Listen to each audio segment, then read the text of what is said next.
Welcome to the Ari Hoffman Show on Talk Radio 570 KVI, your home for the politically homeless, streaming live at KVI.com and the KVI app. If you want to be part of the most dangerous show on the airwaves, call or text the Warrior Injury Law Studio line at 206-421-5757. That's 206-421-5757. Coming up this hour is MTG about to join the Democrat Party. And did somebody try to throw a Molotov cocktail at a Seattle strip joint?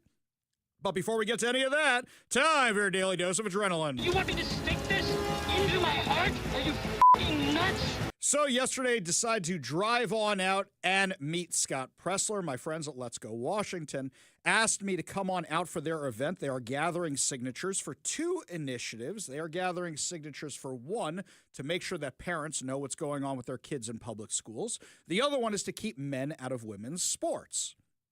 This event was held at Gig Harbor High School, and we were talking about it a lot last week, how a lot of Democrats were trying to stop the event, but it ended up going through. And then we found out Scott Presler, who's the guy who turned Pennsylvania red by targeting voting groups, voting blocks of people, or rather demographic blocks of people who don't normally vote, like the Amish, for example, getting them out to the polls, and he was able to swing Pennsylvania for President Trump.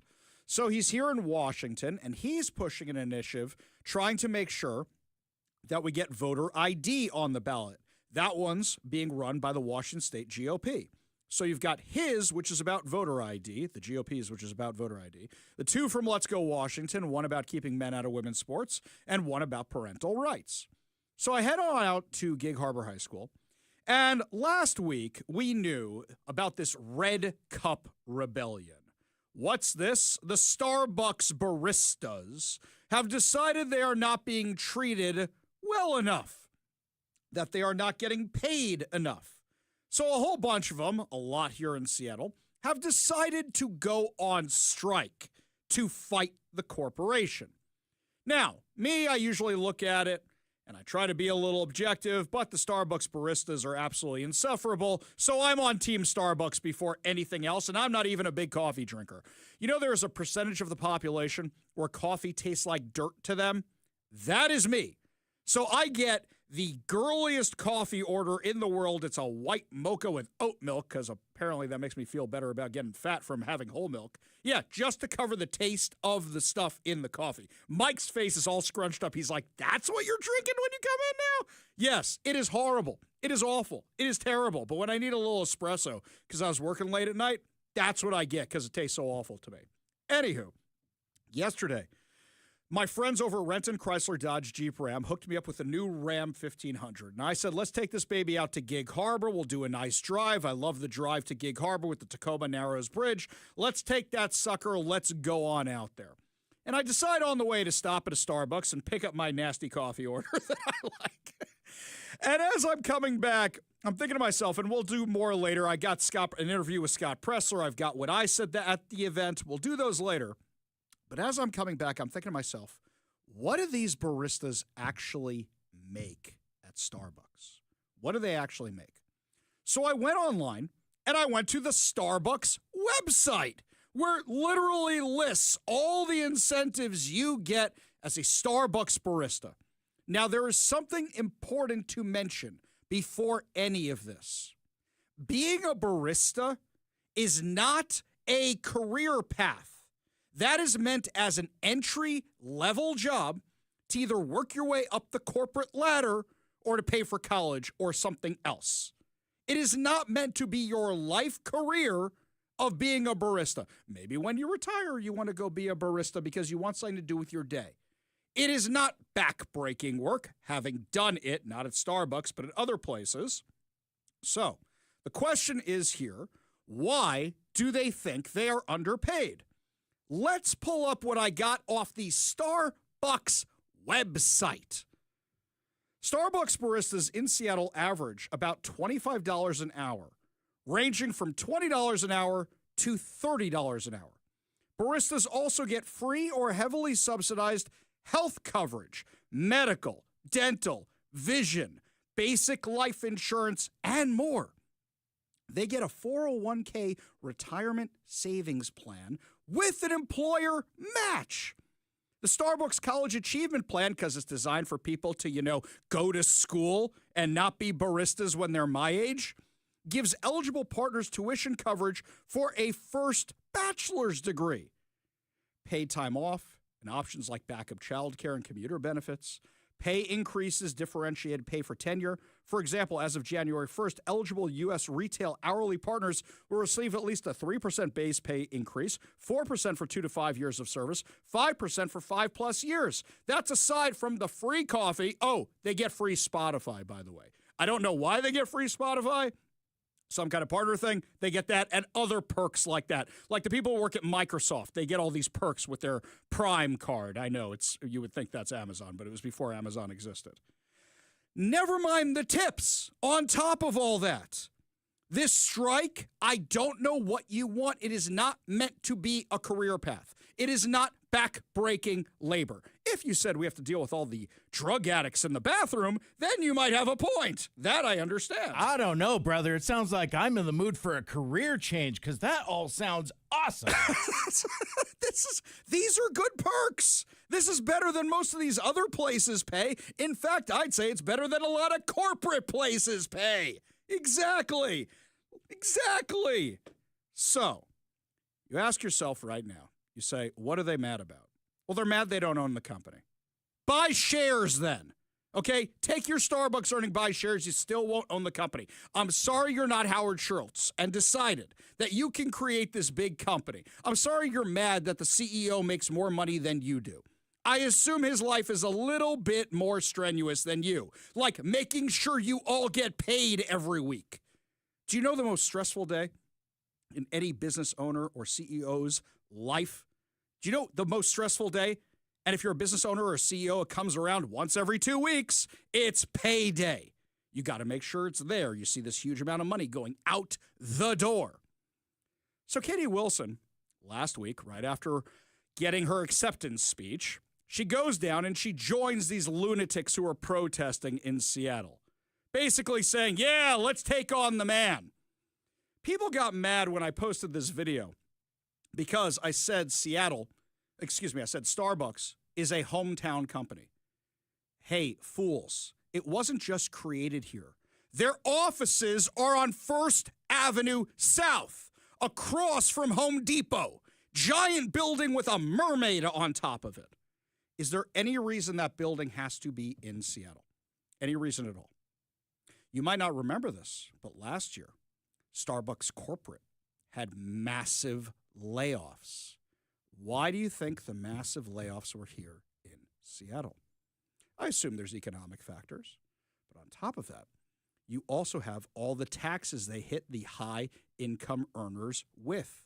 So they will move them somewhere else. They don't need to be here. I have friends who got laid off who worked for Starbucks corporate. Those jobs do not need to be here. You might drive down the street one day and go, oh, that's where Sears used to be, which is where Amazon used to have an Amazon Go, which is where Starbucks used to be. Now that's all gone. Hey, why does the top of that building kind of look like the Starbucks mermaid? Well, let me tell you, grandson, that's because that used to be the Starbucks corporate headquarters.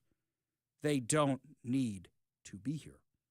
And Katie Wilson antagonizing them, demonizing them, is going to cost you more jobs. And when they move out, that's less tax revenue. That's less money for services. Over the weekend, a lot of people were saying to me, Ari, what's the worst she could really do? And they were asking because they are truly scared. But they said, really, what can she do? And I said, from a practical standpoint, here's what our socialist mayor-elect could actually do. 1, a whole bunch of police officers are going to quit. A whole bunch of them have already told me this. When their retirement is in, they're out of here. Some of them are thinking they might need to transfer. That's problem number 1. 2, a lot of people aren't going to want to be police officers anymore.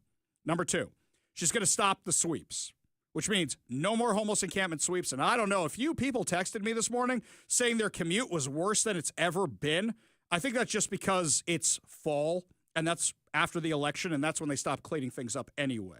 I don't think that's because of Katie Wilson. She's not in office yet. Can't blame her for that yet. But Bruce Harrell wasn't doing such a great job of that. That's just the cycle of how things work around here. 3, taxes. What she can do is raise taxes because the Seattle City Council will go along with it because a whole bunch of socialists are there as well. That's what can really happen. And if they raise taxes, who are they always saying they're going to tax? The corporations, tax the rich. Well, when they leave, who do you think they're going to want the money from? How many businesses are going to leave? And all those Starbucks employees, guess what? They buy things. And if they're not buying things anymore, they're moving because they don't have jobs here anymore. Things are going to get worse. All of that leads in a direction of things are going to get worse crime-wise here. You're going to have an increase in crime. Things are going to get infinitely worse around here right around the time you're preparing for the World Cup. That's what we're looking at right here. So President Trump got asked in the Oval Office today, well, what are you going to do with Katie Wilson? You going to do anything to Seattle? Because he literally has FIFA standing right there with him talking about the World Cup. They're supposed to be here this year. Here's what happened. Mr. President, on the World Cup, if you would, Seattle and the World Cup. The new mayor-elect of Seattle is a Democratic Socialist. Seattle has or beyond. I watched her. Right, Seattle has that's more than socialism. Right, Seattle has 6 World Cup games. How close are you going to be watching that city with the crime in that city? Well, if we think, and I'll have to speak to Johnny about this, but if we think that the mayor of L.A. is incompetent, everybody knows that. You know that I was there, I guess, 2 years ago, and we got all the federal permits taken care of, far more complex than the state permits and the city permits. And Lee Zeldin, who's a superstar, got everything taken care of. The toughest part, having to do with the fires, that should have never happened. If they let the water come in, it wouldn't have happened, right? Do you know that people aren't building their houses yet? I mean, can you imagine that? And if we didn't go in early on, Christy, I think we can say it. Well, the head of their police department said it. They were unable to handle. You would have had, not only did you have the fires, but you would have had total insurrection in Los Angeles. And if we didn't go in, and the head of, the gentleman, he said it, and he said it strongly, he said we could not have done it without the federal government. We did a great job. If we think there's going to be a sign of any trouble, I would ask Johnny to move that to a different city. We have a lot of cities that would love to have it number one, and we'll do it very safely. So if we think there's a problem in Seattle where you have a very, very liberal/communist mayor, I would say, it's certainly beyond just liberal. I watched her over the weekend. Wow, that's another beauty we got there. But if we think there's going to be a problem, Johnny, can I say we will move? I don't think you're going to have this problem, but we're going to move the event to someplace where it's going to be appreciated and safe. Yeah, well, I think safety and security is the number one priority for a successful World Cup. We can see today that people have trust in the United States when we see at the ticket sales, we sold, record-breaking figures of tickets, almost 2 million already sold out of 2 million that we have been selling. This is because people, they know that they will be coming here and they will experience a safe and secure World Cup. This is the responsibility, of course, of the government, of Secretary Norm, of everyone. And obviously, we will discuss. We are working together. We have a task force for this, and we must ensure that all fans coming from abroad or being here, they can experience a celebration of coming together of the sport, and this goes only with 100% safety. Exactly. What's one of the first things Katie Wilson will likely do? Affect the police department. Increase the amount of drug addicts coming here. Bruce Harrell said over 70% of the people on our streets are not from Seattle. And what that means is when you incentivize it more, because Katie Wilson's going to do that, you get more drug addicts, you get more people who are mentally incapacitated, and what do you get? Less police at the same time. Now, for those of you who are about to freak out about the World Cup moving over politics, first of all, it's a safety issue. But number two, didn't they move the All-Star game out of Atlanta because they didn't like Georgia's new voting laws? I seem to remember that. In fact, I remember that being a huge deal at the time. Did I agree with it? Of course not. I thought it was stupid. But before all of you freak out about the World Cup moving, just know, didn't hear a whole bunch of you freaking out when the Democrats did that to Atlanta. Looking ahead at the World Cup, I remember during the All-Star game, during Taylor Swift, they clear out the area where the hotels are, they clean out the area where the stadiums are, and they push them everywhere else. And now you don't have the officers to go patrol those other areas, so crime goes up in those other areas because the police officers are watching whatever the big event is downtown. It seems like President Trump may not have been following the Seattle election so closely because he had the same revelation Elaine had when she realized she was dating a commie. Yes, as a matter of fact, I am.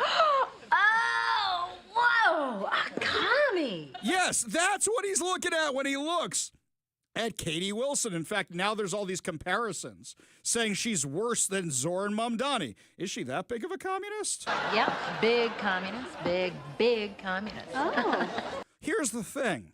She's dumber than him. And as a result, more people are going to be able to use her for whatever their purposes are. Like the entire cast of characters who she has endorsing her, who are likely going to be part of the administration. Somebody like, Tammy Morales? Look, you take that commie crap out to the street. That's who's probably going to be in her administration. Look, guys, okay, you want to do this kind of stuff, go experiment with somebody else's city. Fine, you want to be a communist? Be a communist. Can't you at least look like a successful communist? Yeah, Katie Wilson does not look like a successful communist. Well, actually, maybe she does. I don't know. I mean, they don't have a lot of money for clothing in communist countries. But here's the thing, guys, is that if the city isn't safe, they might actually have to do this. And when Katie Wilson was asked, what can the city do to prepare for the World Cup, I take you back to the debate that was just 3 weeks ago against Bruce Harrell. She was asked point blank about the World Cup. Do you know how many logistics it takes to plan this? Do you know the logistics that go into this? Here's a basic one. Where are the porta potties coming from? Where are the porta potties? That's a basic one. Well, she wants bathrooms everywhere, public restrooms everywhere, right? So, what did she say when she was asked about the World Cup during that debate?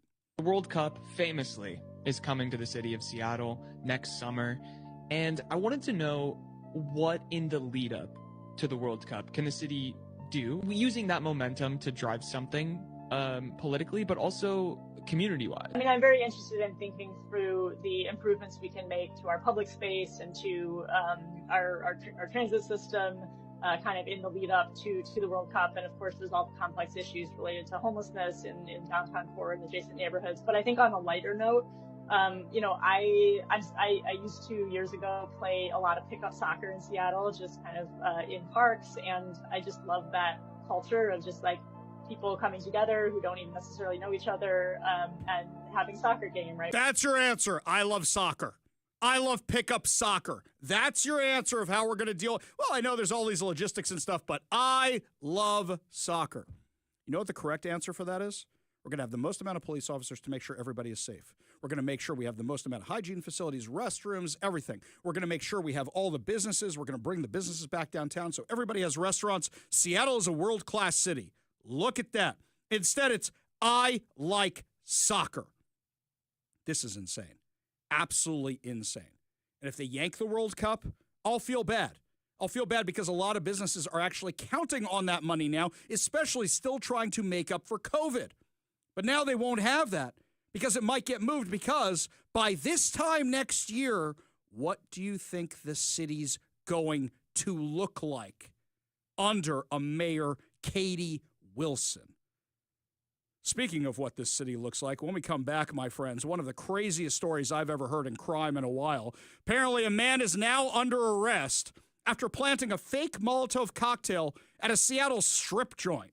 We'll tell you about this craziness when we come back. You're listening to the Ari Hoffman Show on Talk Radio 570 KVI.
Seattle police arrested a 34-year-old man early Wednesday morning after he allegedly made a fake Molotov cocktail, threatened to burn down a strip club, hurled anti-Semitic slurs at an employee, and signed his name with a swastika. According to a redacted police report obtained by Jewish news syndicate intrepid reporter Jessica Hoffman, the suspect, identified as Samuel Benson Cooney, was detained shortly after 1:27 a.m. on November 12th, following a series of incidents that began at the Citizen M Hotel on Yesler Way. At 12:23 a.m., hotel employees called 911 to report that a guest had been seen leaving the building holding a bottle with a cloth in it, which appeared to be a Molotov cocktail. Officers arrived within minutes, but could not locate the man. Hotel staff provide police with CCTV camera footage showing Cooney carrying what looked like a Molotov cocktail, and that they had already asked Cooney to leave the property due to erratic behavior and had deactivated his room key. How bad do you got to be to get thrown out of a hotel in Seattle? A friend of Cooney's told police that Cooney was acting really weird and saying things that did not make any sense. Based on the footage, officers developed probable cause for weapons apparently capable of producing bodily harm. That's a really long charge there, guys. That's what it's actually called. Cooney was found walking near First Avenue and Seneca Street. After being read his Miranda rights, he told police he had deliberately made his water bottle look like a Molotov cocktail because he thought it would be funny. Interesting joke. He said the bottle contained only water and pills and that he had left it outside Showgirls, the big strip joint on First Avenue that you see right across from the Pike Place Market. While speaking with officers, Cooney allegedly said he wanted to cleanse the world of pedophiles. So, okay, you know what? I don't even want to get in the head of some crazy guy. Officers found a bottle outside the club and noted that it could easily be mistaken for an incendiary weapon. Police placed Cooney under arrest for malicious placement of an intimidation device. When the police returned to Showgirls, coming back to Showgirls, to interview the witnesses, right, guys? Staff told responding officers that Cooney had consumed a couple of alcoholic beverages and then began berating employees, demanding to know, when will the hot girls arrive? Only in Seattle, this is insane. A dancer told police that Cooney directed anti-Semitic insults at her, apparently based on his belief that she was Jewish. According to the officer's report, Cooney accused her of being after his money and then said, Mazel Tov, B-word, and signed his receipt with a swastika. So does that make it a Mazel Tov cocktail? Is that what we're talking about here? Staff said they removed him from the club, at which point he allegedly threatened to burn the club down. I'm going to burn down the building. Not by me, but by my Nazi friends. During a search of the suspect, officers found sketches in Cooney's pocket, a Star of David, and a rope tied like a noose. Cooney told officers there was nothing illegal about the drawings, but the arresting officer noted that together with the statements, they contributed to probable cause for a hate crime offense involving anti-Semitism. Because the specific hate crime charge did not exist in the jail booking system, officers booked him under felony harassment with notations referencing the hate crime applicability. This is my problem with hate crimes. I don't care if the guy's anti-Semitic. I care that he brought what looked like a Molotov cocktail trying to scare people to an establishment in Seattle. That's all that should matter here. The rest of it should not matter. And watch, this stuff's probably going to get dismissed. According to jail records referenced in the report, Cooney has a documented criminal history, which includes hate crime offenses, felony harassment, assault of a child, and multiple other counts of assault. Seattle police told JNS that their bias crimes coordinator had been notified and would review the case. A search of the suspect's alleged social media accounts revealed Nazi imagery and images glorifying Luigi Mangione. Oh, this guy just sounds first class, right? Yeah, an absolute crazy person. But you know what the problem is going to be? The problem is going to be they're going to get so hung up on the hate crime aspect of this that they're going to forget that this guy made a fake Molotov cocktail to scare people. This is the problem with the hate crimes and bias charges. Meanwhile, in other news, Seattle police officers arrested a 38-year-old convicted murderer who was found armed and asleep next to a bottle of liquor in a South Lake Union hotel lobby. Oh, our hotels are lots of fun. Can't wait for the World Cup. Sounds like it's going to be a lot of fun down there. According to Como News, the arrest took place on November 13th at approximately 8:43 a.m. when patrol officers responded to reports of a man with a gun inside the hotel located on Boren Avenue. According to the police report, the man was sleeping and possibly intoxicated with a bottle of liquor beside him. Officers took him into custody without incident. The man, who has previous violent felony convictions, is currently on active Department of Corrections supervision for second-degree murder and is prohibited from possessing guns, making this a violation of his supervised release. How supervised was it if he got a gun? He's released for murder. Do you see a theme here? Prolific offenders being released? And we're about to have Erica Evans be our Seattle city attorney, who doesn't believe in prosecuting crime.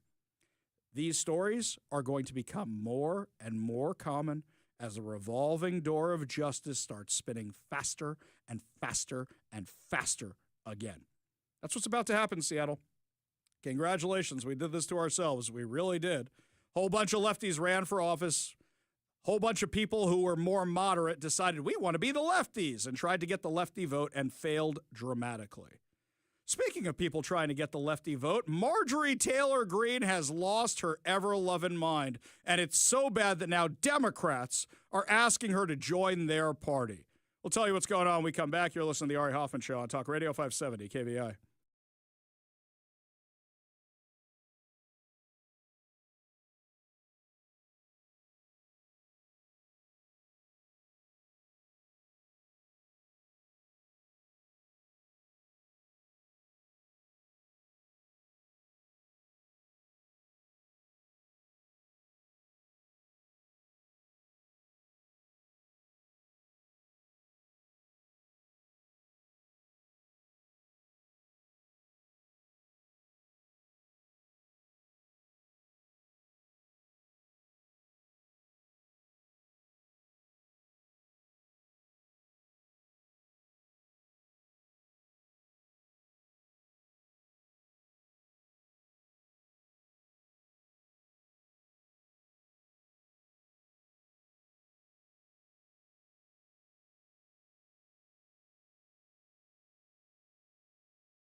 Somebody came up to me at the event in Gig Harbor yesterday with Scott Presler for Let's Go Washington and the Washington GOP initiatives, and they said, Ari, what happened to Marjorie Taylor Greene? And I said, nothing happened to her. She's always been completely crazy. And they said, no, but now she's bashing President Trump. And I said, well, yeah, she's lost all support from President Trump, so now she's trying to get support elsewhere. This MAGA civil war that's going on right now, you have people like Marjorie Taylor Greene and Steve Bannon all trying to be the new heads of MAGA. And it's not because Charlie Kirk got assassinated. That may have sped things up a little bit. But it's like they're all acting like it's the last year of the Trump presidency. And they all want to be the ones who are in charge of the movement. And yet the way they think they're going to be in charge of the movement is going against the stuff that President Trump does. That's a bold strategy, Cotton. Let's see if it pays off for them. So Marjorie Taylor Greene is being invited on every leftist outlet because she's their new hero. Oh, she got wronged by Trump. She got wronged by Trump. Can we be real about what happened here for a second?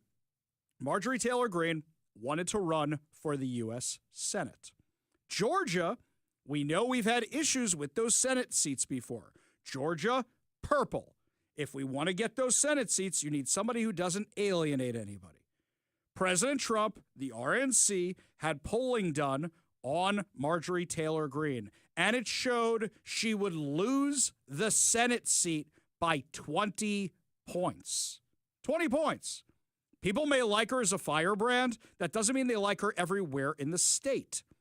This is something AOC is probably looking at, which is if she runs for statewide office, will she get elected or will she get blown out? President Trump likes winners. He doesn't want to get blown out by 20 points because then what is the headline? Trump-supported firebrand Marjorie Taylor Greene loses by 20 points. He doesn't want that. So he said, sorry, I can't back you. And now she's losing her mind over it. Absolutely losing her ever-loving mind. This is what she said on Sunday. The president says he's withdrawing support for you, encouraging primary challengers. You were one of his biggest supporters. What do you think happened here? Well, Dana, thank you for having me on, and that is true. I stood with President Trump when virtually no one else did. Campaigned all over the country, spent millions of my own dollars helping him get elected, and I think that's incredibly important. And Hang on. Quick question here. Quick question. Marjorie Taylor Greene was worth $700,000 when she came into office, 5-6 years ago?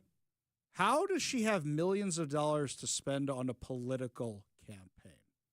Can we just start right there? I looked up her old PDC filings. She was worth $700,000. Either she was lying on that, or she's lying on this, or magically, somehow in the last few years, she was getting stock tips from Nancy Pelosi. I do support him and his administration, and I support them in delivering the campaign promises we made to the American people. His remarks, of course, have been hurtful. However, I have something in my heart that I think is incredibly important for our country, and that is to end the toxic fighting in politics. And this has been going on for years, and it has divided our country, split up friends and families. Hang on. Wasn't she the one screaming at Joe Biden during the State of the Union on multiple occasions? Isn't she the one going out there ranting and raving about pedophiles? Isn't she the one who did a whole Facebook post with anti-Semitic conspiracy theories claiming that this big Jewish family named the Rothschilds had a space laser they were using to start California wildfires so that they could build a light rail through California? But she's the big healer in chief, right? That's what she wants to be? Give me a break. Neighbors, and it's not solving our problems. The most hurtful thing he said, which is absolutely untrue, is he called me a traitor, and that is so extremely wrong, and those are the types of words used that can radicalize people against me and put my life in danger. Oh, stop! That's the same stuff you used to say about Joe Biden. Traitor Joe. You were one of the worst ones. You said people weren't MAGA enough. Are you kidding me with this nonsense? She sounds like a lefty. She sounds so much like a lefty. You've got Democrats in Congress inviting her to be part of the Democrat Party. What set her off? This is what President Trump wrote on Truth Social. I'm withdrawing my support and endorsement of Congresswoman Marjorie Taylor Greene of the great state of Georgia. Over the past few weeks, despite my creating record achievements for our country, including a total and complete victory on the shutdown, closed borders, low taxes, no men and women's sports, or transgender for everyone, ending DEI, stopping Biden's record-setting inflation, biggest regulation cuts in history, stopping 8 wars, rebuilding our military, being respected by every country in the world as opposed to being the laughingstock we were just 12 months ago, having trillions of dollars, record-setting, invested in the USA, and having created the hottest country where anyone in the world, when we came in the world from being a dead country just 12 months ago. All I see is wacky Marjorie do is complain, complain, complain. It seemed to all begin when I sent her a poll stating that she should not run for senator or governor. She was at 12% and didn't have a chance, unless, of course, she had my endorsement, which she wasn't about to get. She has told many people that she is upset that I don't return her phone calls anymore, but with 219 congressmen/women, 53 U.S. senators, 24 cabinet members, almost 200 countries, and otherwise normal life to lead, I can't take a ranting lunatic's call every day. I understand that wonderful conservative people are thinking about primarying Marjorie in her district of Georgia, and that they too are fed up with her and her antics. And if the right person runs, they will have my complete and unyielding support.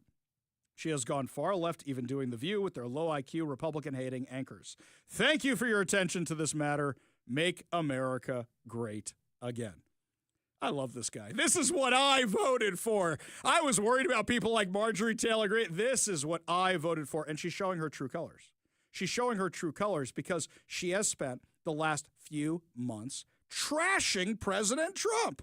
Now, you want to disagree with President Trump? That's fine. We do it here all the time. It seems like she's on the other side with this. It just seems like she's completely supporting the Democrats. And she's been not so subtle about making insinuations about the Epstein stuff about Trump being in it when there's no evidence to suggest that he was part of this at all. Tell me the difference between Marjorie Taylor Greene and a Democrat. We go to the Warrior Injury Law Studio line, take a call from our frenemy, Bennett the Protester. Bennett, what's going on? Good to see you yesterday. Wait, is it bad to call people traitor now? Because you called Chuck Schumer a traitor, you called Pramila Jayapal a traitor, and so. Like, and I stand by, and I still stand by those words. But Bennett, that's not what you called about. What did you call about, Bennett? Get to it. No, indeed. So yeah, so I've got your invitation that you put out on the radio. You said, if you're a Democrat, come on down. In fact, if you're a Democrat, I'll talk to you first. You can tell me everything you disagree with on these issues. That was from the show last Wednesday. So as you are aware, I went down there. I wanted to go in and, I wasn't keeping any secret about who I was. I figured you would see me and recognize me, but I was hoping to just like go in and Bennett, have one-on-one conversation. Did you see me until I left? Did you see me until I left? Bennett, did you see me till I left? Who are you standing next to, by the way? When I went in the first time, I saw you inside the gym briefly, and then I went out into the hallway. I saw you in person. It was about 1:30. Did I see there. you, Bennett?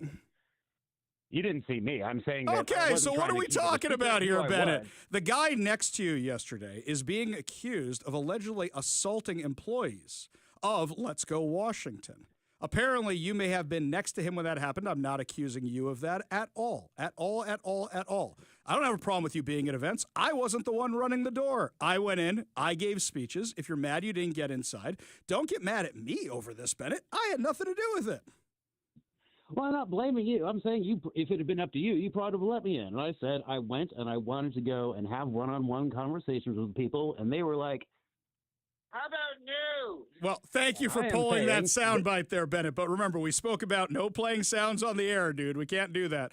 But Bennett, if you want to have these conversations, okay, talk to them about it. There was an issue of security because there was another guy there who was allegedly assaulting their employees. In fact, I'm waiting for the police record of what actually happened. They had legit security concerns yesterday. So if you have issues with that, then I recommend that next time we find a way to mitigate them. But that is what happened yesterday. Appreciate the call. Appreciate you being part of the show. You want to be part of the show, you give us a call or a text at 206-421-5757. That's 206-421-5757. When we come back, my friends, we have this crazy story where apparently a teacher around here was told she couldn't wear a shirt because it had Charlie Kirk's name on it. We'll tell you what's going on when we come back. You're listening to the Ari Hoffman Show on Talk Radio 570 KVI.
So a woman in our area wanted to wear a red Freedom t-shirt, the kind Charlie Kirk was wearing except in red.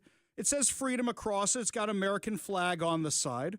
And on the front of it, it also has Charlie Kirk's name and signature. She wanted to wear this shirt for Veterans Day. Okay, maybe because of the American flag or whatever.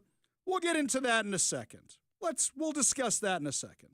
But first, here's a report for what happened when she wore this thing to school by our friend Jonathan Cho reporting for Frontlines.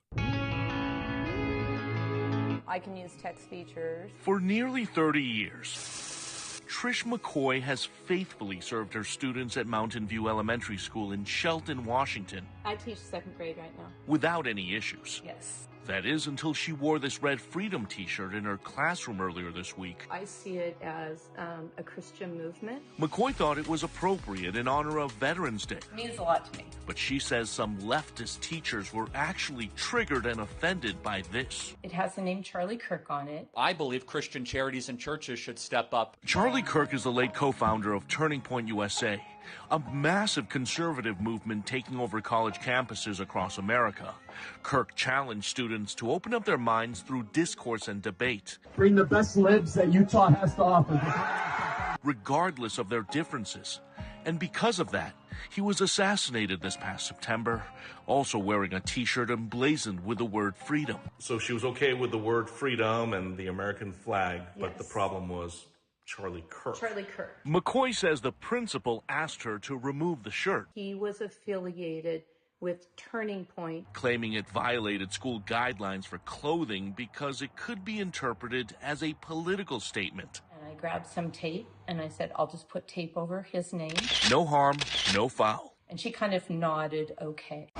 But the story leaked into this small-town community, and it quickly went viral. In our segment, Unbelievable, Podcaster Brandy Cruz first reported on this controversy. who constitutes a political figure and a political person? Because there would be so many other historical figures that you would then have to say are off limits if you're not allowing someone to wear something that says Charlie Kirk. Once we start censoring one side, we've abandoned fairness. And then several parents torched Shelton school district leaders at the school board meeting. We have a school district where if people are offended, we capitulate to them to almost no end, it seems like.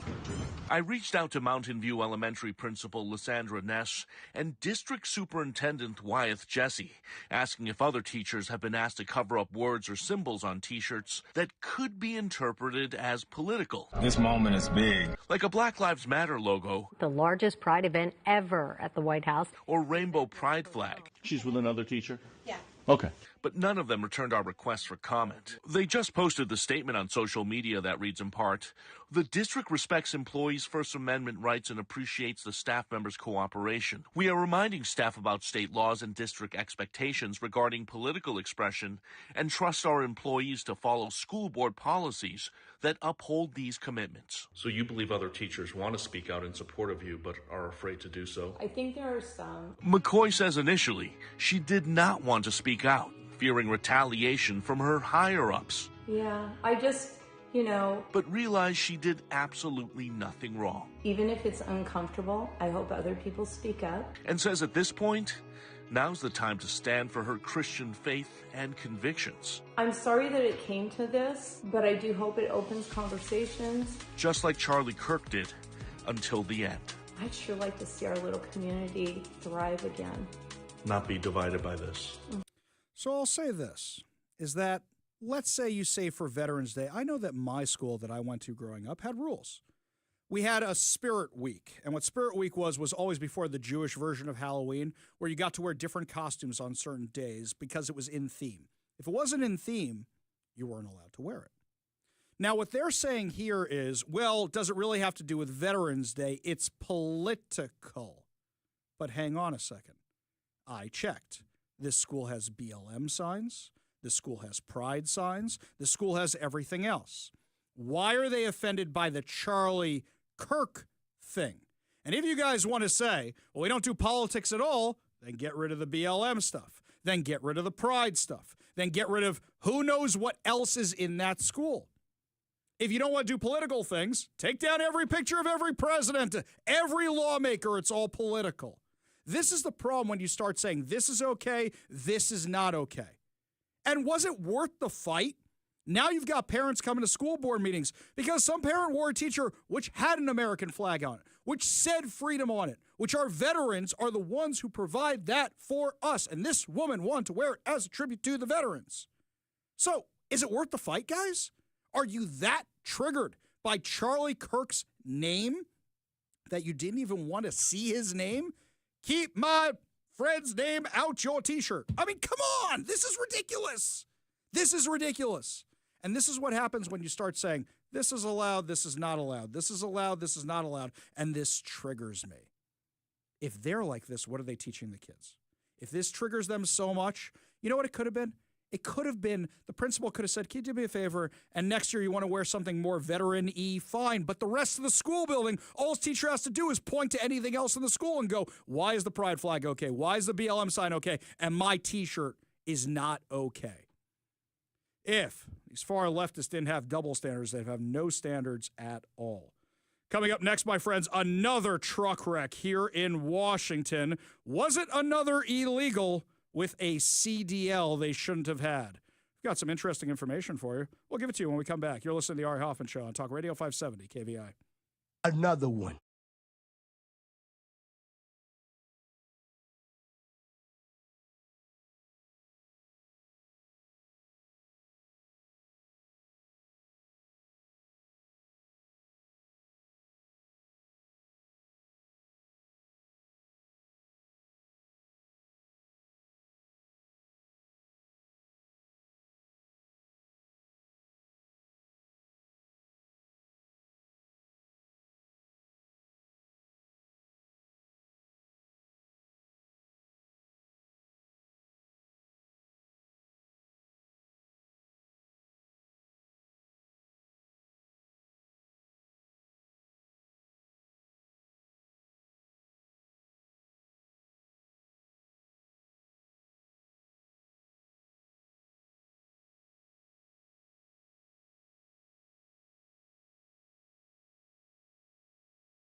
Welcome to the Ari Hoffman Show on Talk Radio 570 KVI, your home for the politically homeless, streaming live at KVI.com and the KVI app. If you want to be part of the most dangerous show on the airwaves, call or text the Warrior Injury Law Studio line at 206-421-5757. That's 206-421-5757. Coming up this hour, my exclusive interview with Scott Presler, and Bob Ferguson was taken to the movies by the Seattle Times. But before we get to any of that, there was another truck rollover crash here in Washington. Now, let me give you the story first, and I know already what you're thinking. You're thinking, wasn't it illegal? Did he have a driver, a CDL, a commercial driver's license, even though he was an illegal alien? Well, let's do this journey together, shall we? A semi-truck rollover blocked all the lanes of northbound I-5 in Castle Rock for several hours Sunday before crews partially reopened the highway, according to the Washington State Department of Transportation. The crash occurred around milepost 49 near Powell Road in Cowlitz County. The State Department of Transportation said law enforcement and emergency crews responded to the scene. The Washington State Patrol cited the truck driver for negligent driving, according to a patrol press memo.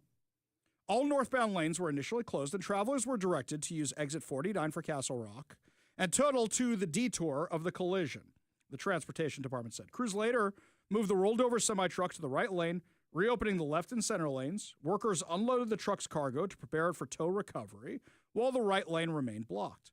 The Transportation Department cleared the alert at 4:05 p.m., indicating the incident had been resolved and motorists experienced delays throughout the day as crews worked to clear the scene. Well, that's very unhelpful, but thank you, KGW. That has very little information. Makes it sound like just another accident. Well, there's a guy over on social media, goes by the name Matt Morse. I have not checked him out. I don't know who he is, but I did see this post of his. Vehicle 1 was traveling northbound I-5 at milepost 49. Vehicle 1 left the roadway, lost control, and struck the guardrail, coming to a rest, blocking all three lanes. Incident persons, Mokdeep Singh, age 25, Queens, New York, role driver. So immediately I start having the questions. Now, we've done this story a bunch of times already. So I immediately reached out to the Washington State Patrol, haven't gotten an answer yet, waiting for an answer back from the Department of Transportation as well. Because what have we found out in these accidents more often than not? That the person who was driving the thing should never have been driving the thing. These things are massive bombs on wheels. They can kill people. They have killed people.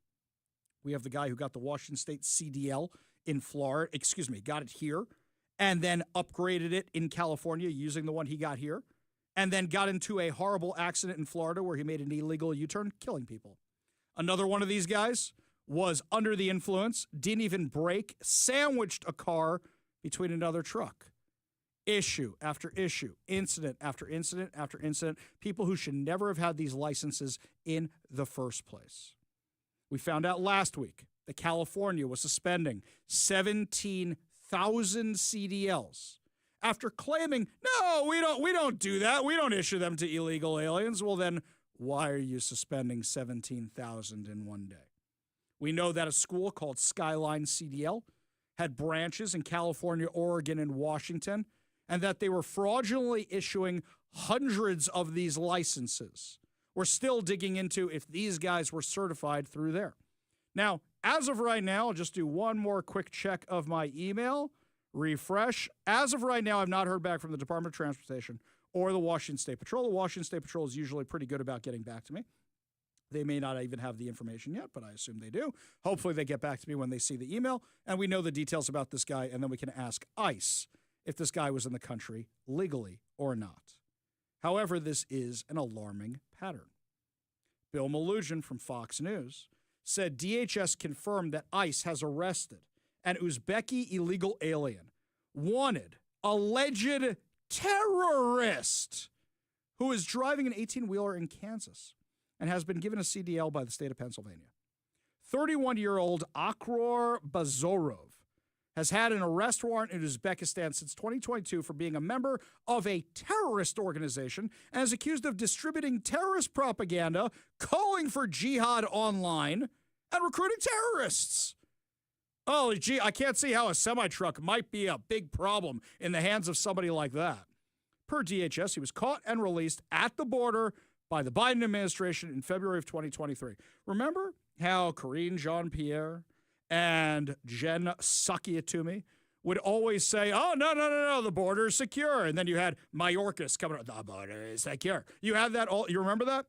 Oh, well, then why were they releasing terrorists into the interior of our country? ICE arrested him on November 9th while he was working as a commercial truck driver. He was granted work authorization by the Biden administration in January of 2024, has a commercial driver's license issued by the state of Pennsylvania. How did a terrorist, a convicted terrorist, get to this country, get allowed into this country, and then get a driver's license? I always thought it was insane when the Biden administration would claim they were properly vetting people and they were doing full checks on people. I said, how? You're finding, the border agents are finding piles of IDs on the other side of the border where they ditch them before they come across. And yet somehow when they come across, our Border Patrol is accepting names like John Smith as their appropriate ID.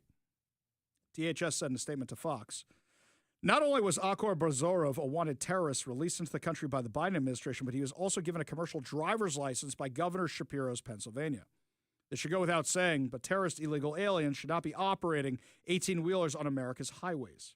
Biden and Mayorkas allowed countless terrorists to come into our country. President Trump and Secretary Noem unleashed ICE to target these national security threats.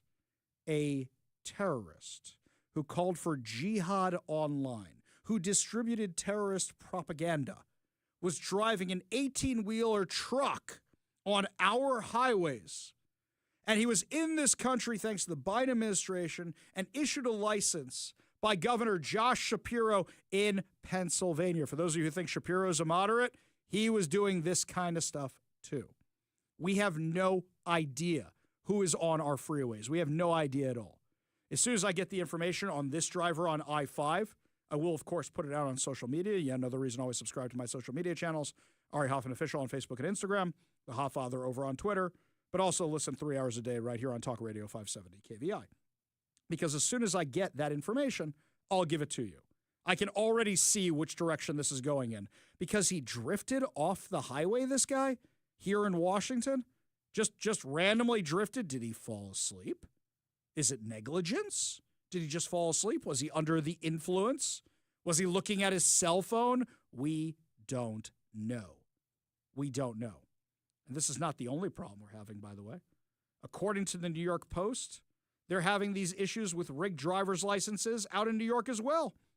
A Big Apple driving school paid off DMV examiners to fraudulently fast-track driver's licenses for illegal immigrants, even if they had no clue how to drive. T&E Driving School in Queens took cash from Chinese immigrants, many of whom didn't even speak English, and paid off a crew of Department of Motor Vehicle employees on Staten Island to illegally obtain driver's licenses, according to the district attorney. The crackdown, dubbed Operation Road Test, took down the ring in a joint investigation with state investigators and the U.S. Department of Homeland Security. Quote, our investigation found that T&E Driving School blatantly flouted the laws and procedures that are necessary to ensure the public safety on the road, said the assistant special agent in charge for Homeland Security investigations in New York. As alleged, T&E utilized social media and strategic advertising to target exploited members of the Chinese community and guaranteed individual driver's licenses regardless of their immigration status, language, and even their ability to operate a vehicle. I've taught 2 kids how to drive cars, and now I'm working on the 3rd right now. That's funny, and this isn't meant to be sexist. A lot of boys, especially if you grew up in the Hoffman household, were all about cars. So my boys growing up, they always wanted to drive go-karts. They always wanted to drive video arcade games. They always wanted to do those kind of things. So they had a natural sense of the car. My daughter was never into any of those things, so you got to start from scratch. You got to completely start from scratch. Now let's assume there's somebody who doesn't know the language. Now let's assume it's somebody who can't even figure out how to operate that car. And they were not just putting them in the school, they were giving them the driver's licenses without putting them in the school. Putting them in the school is fine. Anybody can go to driver's school, assuming they're safe and well, now you don't even have to be a citizen of this country. Quote, moreover, these individuals were those who did not speak or understand English and may have believed that they were taking necessary and legitimate steps, which is even worse. They don't even know what they did wrong. That's like here in Washington, when a ballot comes to your house with your name on it, and you think you're not supposed to be voting, but then, hey, those election guys sent us a ballot. Why wouldn't we think we're allowed to vote?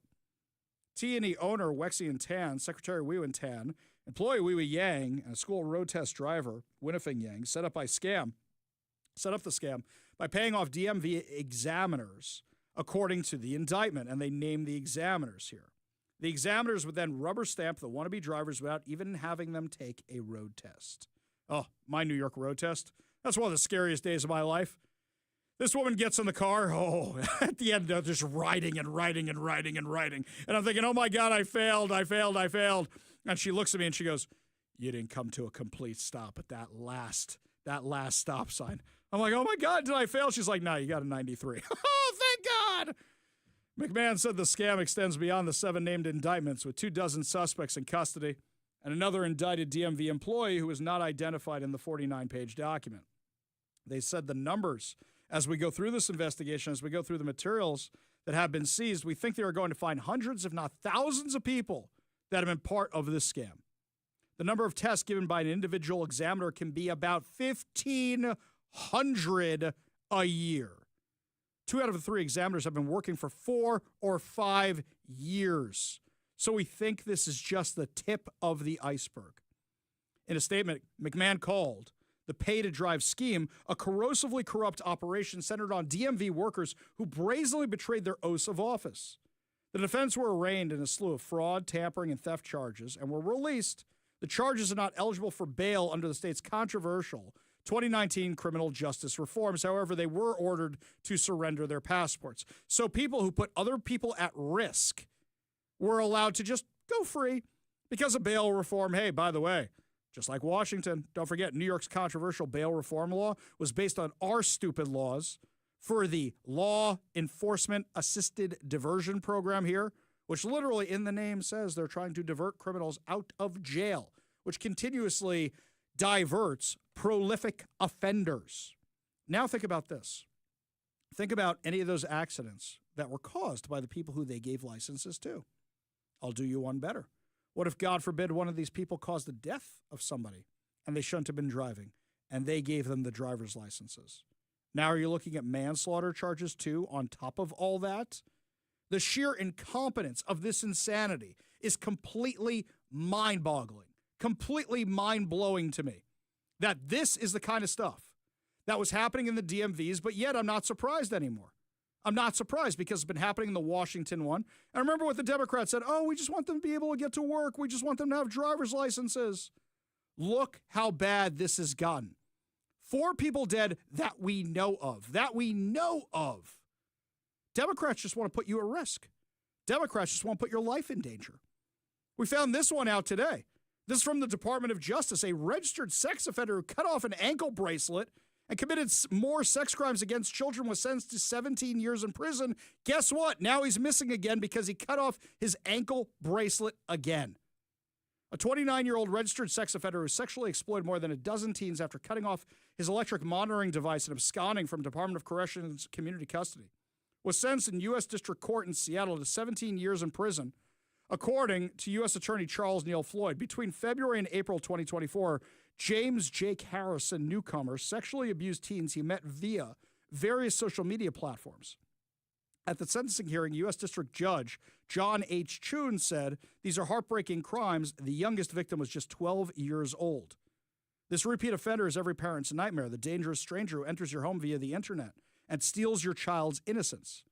Having been convicted in state court of rape of a child, he had a chance to get treatment and turn his life around. Instead, he cut off his ankle monitor and preyed upon more than a dozen children for his own sexual gratification. At least now he will be off the street.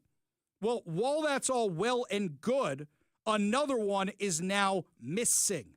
Another one after cutting off their ankle bracelet. Gee, why do we have a place like McNeil Island where we can send level 3 sex offenders? Why do we have a place like that? So that things like this don't happen. Remember Bob Ferguson, Jay Inslee? Oh, yeah. No, we're going to depopulate McNeil Island. We don't want the level 3 sex offenders raided the most likely to reoffend, rated the worst of the worst to be on that island. We want everybody to have a share of this, so we're going to spread them out to unsuspecting communities all over Washington state. The Democrats supported this. Now, according to Como News, a registered sex offender who cut off his ankle monitor and committed further sex crimes against children across Washington and Oregon. This one, how many times does this have to happen? How many times does this have to happen? It's crazy at this point. This one's now on the loose, might be near Wenatchee. How many times does this have to happen before we realize that these Democrat policies are putting people at risk and putting people's lives in danger? How many times does this have to happen? It's again and again and again. And I, for one, am getting tired of it because these are avoidable problems. These are unforced errors. So you got to ask yourself, do they just want crime-ridden streets? Do they want sex offenders out? Well, because what happens is they could say, oh, well, if we tax you more, you'll be safer. Give us money for police officers and you'll be safer. What about Ferguson just doing the last budget cycle? He said, we're going to tax you all this money so they can have more police officers. And then we find out the money doesn't even have to go to law enforcement. It's just a scam to get your money. That is how greedy they are for your tax dollars. Plus, it's a sense of social justice where, oh, it's just because daddy didn't hug him enough as a child. Otherwise, maybe if he had been born with a different kind of skin color, then he might be okay. Whatever virtue signaling nonsense they claim, it's that as well. And it ruins people's lives. It puts people's lives at risk. How many times are we going to go through this? We don't have enough problems at home that now we got to import problems on top of that? It's a never-ending cycle. It's only going to get worse here in Seattle. When you have a mayor like Katie Wilson who wants to abolish the police, when you have Erica Evans as your Seattle city attorney who doesn't want to prosecute crime, when you have a Seattle city council which is controlled by socialists, the next 4 years are going to be a crazy ride. I wouldn't be surprised if President Trump yanks the World Cup out of Seattle. What's it going to be like after January 1? Crime after crime after crime after crime after crime. It's going to be like my first year on air when we were at the tail end of the Durkin administration. After the summer of love. Oh, I forgot. Katie Wilson loves them protesters. She was out protesting with them at Starbucks the other day. They support this insanity. It's only going to get worse. We got a whole lot more to discuss as the show continues, my friends, though it seems like it's all bad news in the immigration department. Don't worry, my friends. ICE is riding to the rescue. It's actually saving a bunch of children that were lost by the Biden administration. We'll give you all the details when we come back. You're listening to the Ari Hoffman Show on Talk Radio 570 KVI.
Speaking of highways, we got a lot of comments on our last segment about those illegal CDLs. This one from Mike Kerb. He says, trucks, a friend of mine's sister works at the parks department of a travel plaza off the New York State Thruway. She said most of the drivers can barely speak English.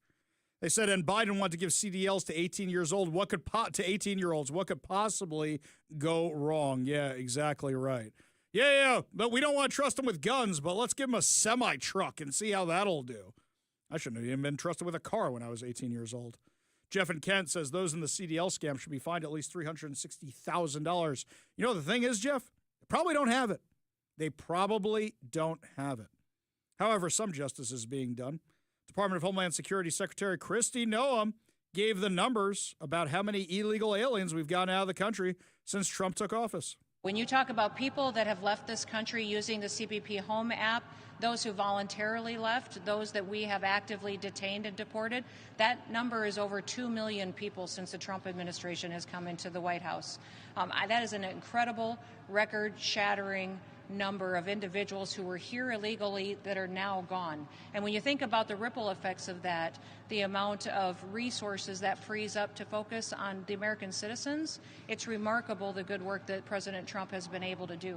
I would say that by the end of this year, those individuals who have been detained or arrested and deported will be over 600 to 650,000, and then we include many more that are still voluntarily going home on their own as well. That's great. Let's say it's 2.2 million. Let's say it's 2.2 million by the end of the year with the people who are self-deporting and everything else. Well, how many more people are actually going to self-deport after this year? The first year, you're going to get a big rush. Well, let's just say it's 2.2 million for every year of the Trump administration. That still comes up short with how many Joe Biden let into this country. And that was on top of whoever was here before Joe Biden became president. So as great as those numbers are, it's barely scratching the surface. And that's the problem with all this. Now, the Department of Homeland Security is dialing up its game. On Saturday, they announced they are surging resources to Charlotte, North Carolina. And over 130 people have been arrested as part of the Operation Charlotte's Web. I love it. A DHS spokesperson told WCNC, during the first 2 days of Operation Charlotte's Web, Border Patrol arrested over 130 illegal aliens who have all broken the immigration laws of our country. Criminal records of those arrested include known gang membership, aggravated assault, possession of a dangerous weapon, felony larceny, simple assault, hit and run, possession of stolen goods, shoplifting, DUI, DWI, and illegal reentry after a port deportation, a felony. You know what the left will say? Oh, well, nobody really got hurt during any of those. Those are mostly property crimes. You can't have the nuanced conversation with the left. They're not even interested in having it. I want to have the nuanced conversation. I know. I want to have the conversation where you say, okay, can we agree on the murderers? Can we agree on the murderers? Do you think the left would agree on that? How about the rapists? How about the child rapists? How about felonies? If we just say it's anybody with a felony, can they be deported? The left will never say yes. If the left said yes, this could be resolved. And you could say, okay, what about the people who came here illegally but haven't committed any crime since and have been living off the taxpayers? Can we come up with something? The people who would get mad about that are the legal immigrants who came to this country and did everything right. But is there something we can discuss there? The Democrats don't even want to have that discussion. The spokesperson for DHS added, we will not stop enforcing the laws of our nation until every criminal illegal alien is arrested and removed from our country. They're even saying it. Criminal illegal alien. Criminal illegal alien. You know how many of these hoaxes I saw over the weekend where the left was claiming, you arrested a teacher, you arrested a mom, a dad, and every single one of them, the person had a violent history. The left hasn't learned their lesson yet. They just figure if they keep throwing this stuff out there, enough people will believe it. Border Patrol Commander Gregory Bovino shared some of the arrests that took place on social media, including criminals with charges and or convictions for assault, DUI, and larceny. I mean, some of the worst of the worst. Honduran illegal alien with violent criminal history, including multiple assaults, shoplifting, aggravated felonies. Who's this guy? This illegal alien from Honduras had a criminal history, including aggravated assault with a dangerous weapon, and DUI, removed from the U.S. twice. Illegal aliens with criminals history, who was arrested on a felony larceny charges in North Carolina. had a warrant for failure to appear. That's a woman, by the way. They're not all men. On Sunday, Border Patrol and ICE agents were assaulted by a U.S. citizen in the midst of Operation Charlotte's Web. Quote, this individual, a U.S. citizen, assaulted Border Patrol and ICE agents with his vehicle in Charlotte. You don't hear the left-wing media talking about that. Agents ended up taking him into custody after a pursuit that saw him drive erratically, including off-road. He will face stiff consequences for assault, Bovino said. The DHS said that one law enforcement officer was injured in the incident. In announcing the launch of the operation, DHS Assistant Secretary Tricia McLaughlin, friend of the show, said Americans should be able to live without fear of violent, criminal, illegal aliens hurting them, their families, or their neighbors. We are surging DHS law enforcement to Charlotte to ensure Americans are safe and public safety threats are removed. There have been so many victims of criminal, illegal aliens. President Trump and Secretary Noem will step up to protect Americans when sanctuary politicians don't. In a joint statement from the city of Charlotte and Mecklenburg County, elected officials issued on Saturday, they said our organizations believe that diversity makes us stronger. And with that belief, we are unwavering in our commitment to a safe and welcoming community where everyone can grow and thrive. You guys let this happen for so long. Nobody's safe. They said that the Border Patrol's operations are causing unnecessary fear and uncertainty in our community, as recent operations in other cities have resulted in people arrested without criminal records being detained and violent protests being the result of unwarranted actions. Show them to me. No, show them to me. Really, show them to me. They like to just say this stuff. It doesn't make it actually true. It's okay to be detained when somebody's trying to verify your identity and then released. The statement later added, it's important for people to understand their rights. There have been a number of organizations standing ready to assist individuals. So these are officials trying to tell the population how to subvert U.S. law. That's what they're doing in Charlotte, North Carolina. That's what they're trying to do. When federal officials are trying to get rid of the murderers, the rapists, all these people who have felonies. This is going to continue through Trump's entire term, and you're just going to hear more and more crazy stories out of the left. The question is it going to resonate with the American public before the 2026 midterm elections? When we come back, my friends, I had a chance to talk to Scott Presler yesterday as he was doing his swing through Washington to get voter ID on the ballot here, so hopefully we can guarantee our elections. We'll have that for you when we come back. You're listening to the Ari Hoffman Show on Talk Radio 570 KVI.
Welcome back to the Ari Hoffman Show. Just a reminder to download the KVI app and, of course, subscribe on whatever your preferred podcast platform is. While you're there, rate and share so that way you and your friends never miss a minute of the show. Yesterday, Scott Presler came to Washington. You might know him. He's the tall, long-haired man who was able to flip Pennsylvania red in the last election by targeting demographics that typically don't show up to vote. So he's here in Washington, and he's working with the GOP to try and get voter ID, an initiative for voter ID, on the ballot.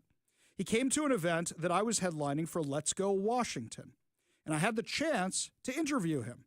And this was our discussion. Give a listen. I am here with Scott Presler, who, by the way, I've been saying on my show, people who listen to my show know I've been saying, you are the man, and we wanted you to come out here for so long because we know your way of voter recruitment, voter registration really, really works. Thank so you. why'd you decide to do this? And especially, why'd you decide to do this in Washington, where so many people think it's a lost cause? Well, I grew up in Virginia, and part of the reason why Virginia went from a red to the blue state is because of voter registration. And while the Democrats were recruiting thousands, and I mean hundreds of thousands of new voters, the Republican Party became stagnant. And I watched year after year that a once reliably red state for George Bush became an Obama state overnight like that. And I went, the only way that we're going to save our country, and dare I say, turn purple states red, or try to turn blue states into purple and then red, is through the vehicle of voter registration. So that's how I began my work. Now, here we are. Donald Trump is president. Republicans have the House. Republicans have the Senate. But we just got wiped out in the November election. And I'm worried about the midterms. How do I get big, beautiful turnout, especially in blue states like Washington? Well, we're going to give the people what they want. What do the people want? They want election integrity. So, God bless Representative/Chairman Jim Walsh for working to get proof of citizenship in order to get voter registration in the state of Washington. So as you can see behind you, what are we doing? We're at a Gig Harbor High School collecting signatures to give the people what they want, because legislators in we're in Washington, in Seattle, aren't going to give you what you want. Then we're going to do it via citizen-initiated petitions. And why I mentioned Salem is because we're going to Oregon, too, to end automatic vote by mail. We're going to California to get voter ID on the ballot.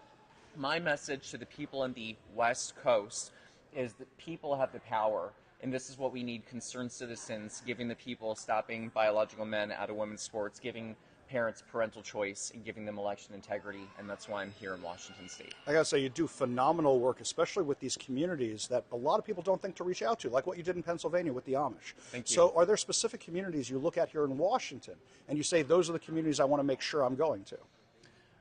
I am a little bit of a neophyte when it comes to this state. I'm not adverse to saying I'm a little ignorant when it comes to Washington state politics, but that's why I'm here in the flesh. I'm here to learn. And when I come to a new state, I really am a sponge. I want to listen to the people. I want to shut my trap, ironically enough, and open my ears. And what does Washington state want? And so a lot of the next 9 events in 5 days are going to be listening and learning. And at this point, I'm here to reach every voter, because Washington, dare I say, we need change in the state, and the only way that we're going to do it is a game of addition, not subtraction. And so I'm here to build a big, beautiful tent that is going to be all-inclusive and hopefully galvanize and coalesce voters together. What would you say to people here in Washington? And I know what I would say to them, because the Seattle mayor's vote, the difference was 1,900 votes. I say to people, every single vote matters. What do you say to disenfranchised voters who may think, oh, voter fraud, or may think anything else? What would you say to them? What's your message to them? Well, look at 2024.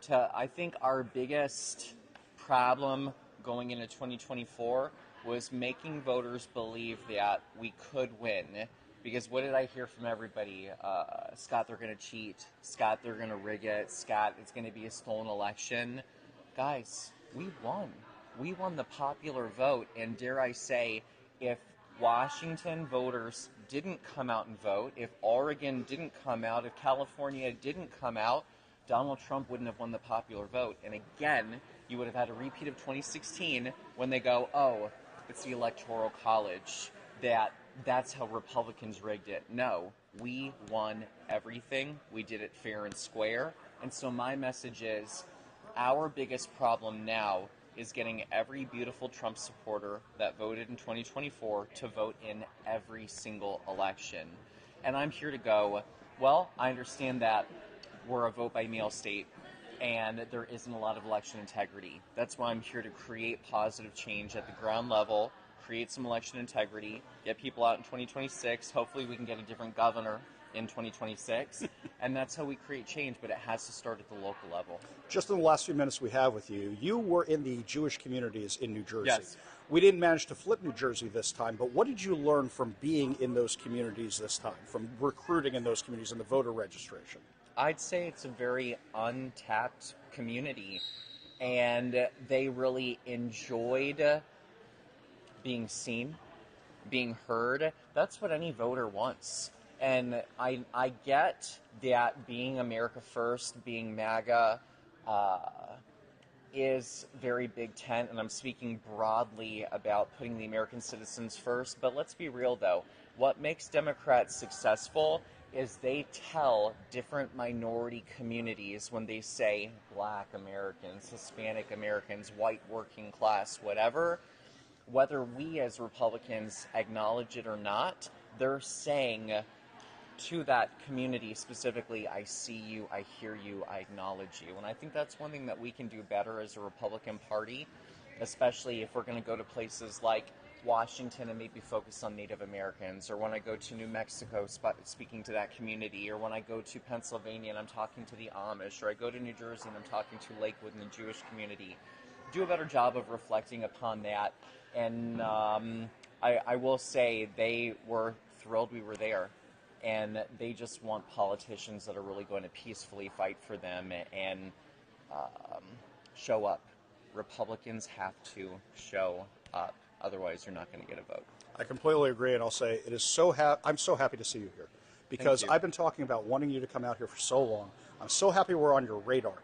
And Yes. you give me, the radio host who does this all day, a ray of hope, a ray of sunshine. So hopefully you're able to do that with everybody else out here. I really appreciate your time. Well, I'm going to make a pitch. Please, I know this is Ari's show here, but Washington, I need your help.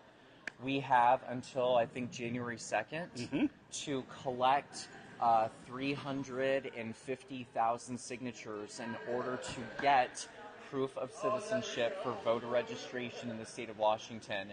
Everyone I talk to, Ari, says that they want election integrity. And I'm sure a lot of your listeners and your audience do too. Well, I need you to go from just being a watcher of Ari and a listener of his to being an activist, turning your anger into positive action.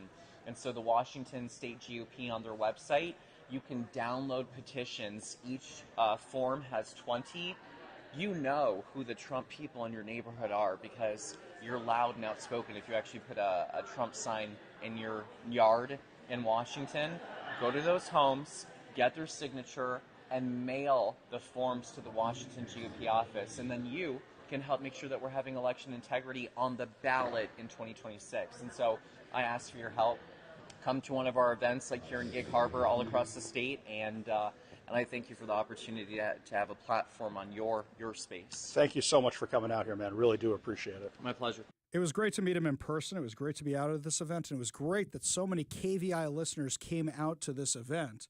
And what's funny is some people who showed up a little late go, I didn't even know it was you there because they know me by the voice, not the way I look because I'm the radio guy. Don't worry, there will be more events, my friends. There will be more events. We'll tell you about them. But right now, if you want to sign these documents, look over at the Washington State GOP website. They will have where Scott Presler is going to be. He's going to be around all week. I think they got 300 people at a 10 o'clock meeting this morning. So he's around all week, but there's going to be more events after that, and we'll make sure to tell you about them on the show. When we come back, Bob Ferguson went to the movies with the Seattle Times. They didn't discuss politics. They discussed movies. Yeah, they're really holding our elected officials accountable. We'll tell you what happened when we come back. You're listening to the Ari Hoffman Show on Talk Radio 570 KVI.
Welcome back to the show. Just a reminder to head on over to KVI.com. Check out my latest articles. Got a new one up there about how the left tried to stop the event with Scott Presler in Gig Harbor yesterday. Head on over to KVI.com. While you're there, sign up to become a KVI Insider. So you get our emails about all the latest happenings and updates about events, contests, and so much more. We go to the Warrior Injury Law studio line. Take a call from Scott in Gig Harbor. Scott, what's going on? Hey, Ari, I was just calling to give some positive feedback. We were at the event last night and meeting you and listening to you and listening to Scott speak, as well as the other two young speakers that were there. You'll have to forgive me. I do not remember their names, but they were amazing. Wanted to let you know, you said to call if we got our sheets filled out. We went out last night, got all of our signature, all our initiatives, got a page each. Excellent. So, that's wonderful. For each of the initiatives or just one? Which one were you doing? No, each one. Fantastic. So, you're going to mail them back? You're going to take them in yourself? We'll probably just mail them in, but was on the way home from work, listened to Scott's interview, and that was amazing.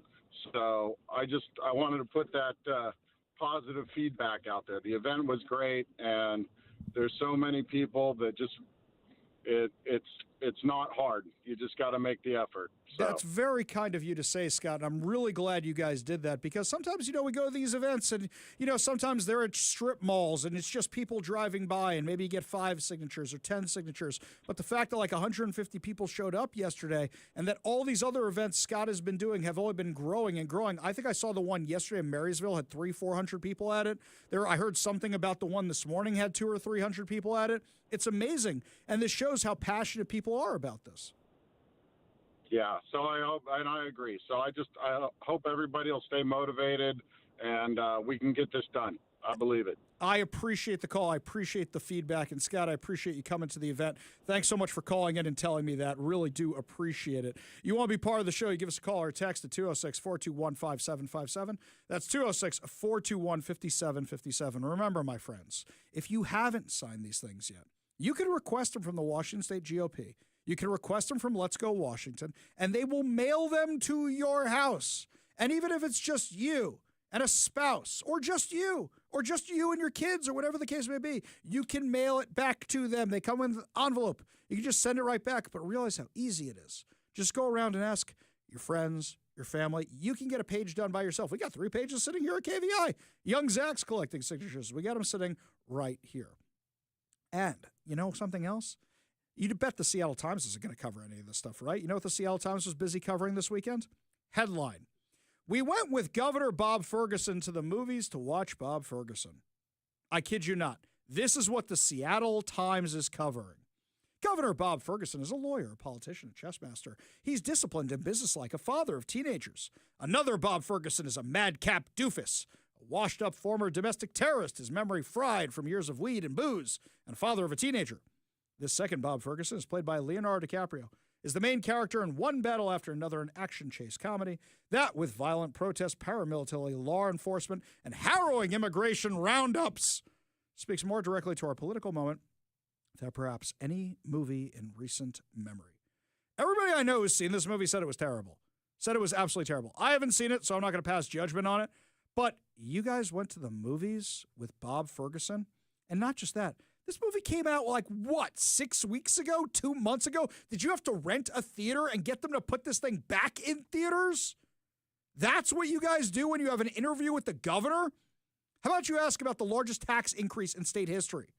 How about you ask about him going back on every promise he made during his inaugural address? How about you talk to him about how rent control is going to limit the number of units we have around here because developers won't want to build? Instead, you're talking about a Leonardo DiCaprio movie. This is what the Seattle Times is spending their time on. Is it any wonder why they're losing subscribers? Cancel your subscriptions. They probably just did it for the clickbait, knowing people like me are going to pick it up and make fun of it. Do not read this article. It's complete garbage. It's anti-everything you want. It's complete garbage. In the meantime, head on over to KVI.com. You can get good articles there, like my interview with Scott Presler.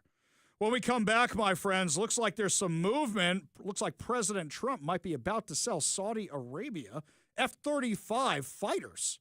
What does that mean for what's going on in the Middle East? We'll tell you what's going on when we come back. You're listening to the Ari Hoffman Show on Talk Radio 570 KVI.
Welcome to the Ari Hoffman Show on Talk Radio 570 KVI, your home for the politically homeless, streaming live at KVI.com and the KVI app. If you want to be part of the most dangerous show on the airwaves, call or text the Warrior Injury Law Studio line at 206-421-5757. That's 206-421-5757. Coming up this hour, Thanksgiving costs are going up, and that's not good news for the Trump administration or the Republican Party. But before we get to any of that, time for a story you're not going to get anywhere else.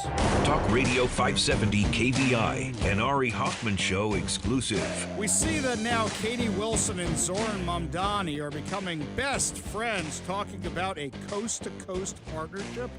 Well, when she was running for office, everybody focused so much on her bad fiscal policies, on her bad housing policies, on her bad public safety policies. And so what a lot of people missed is that she is just as jihadi as Zoran Mamdani.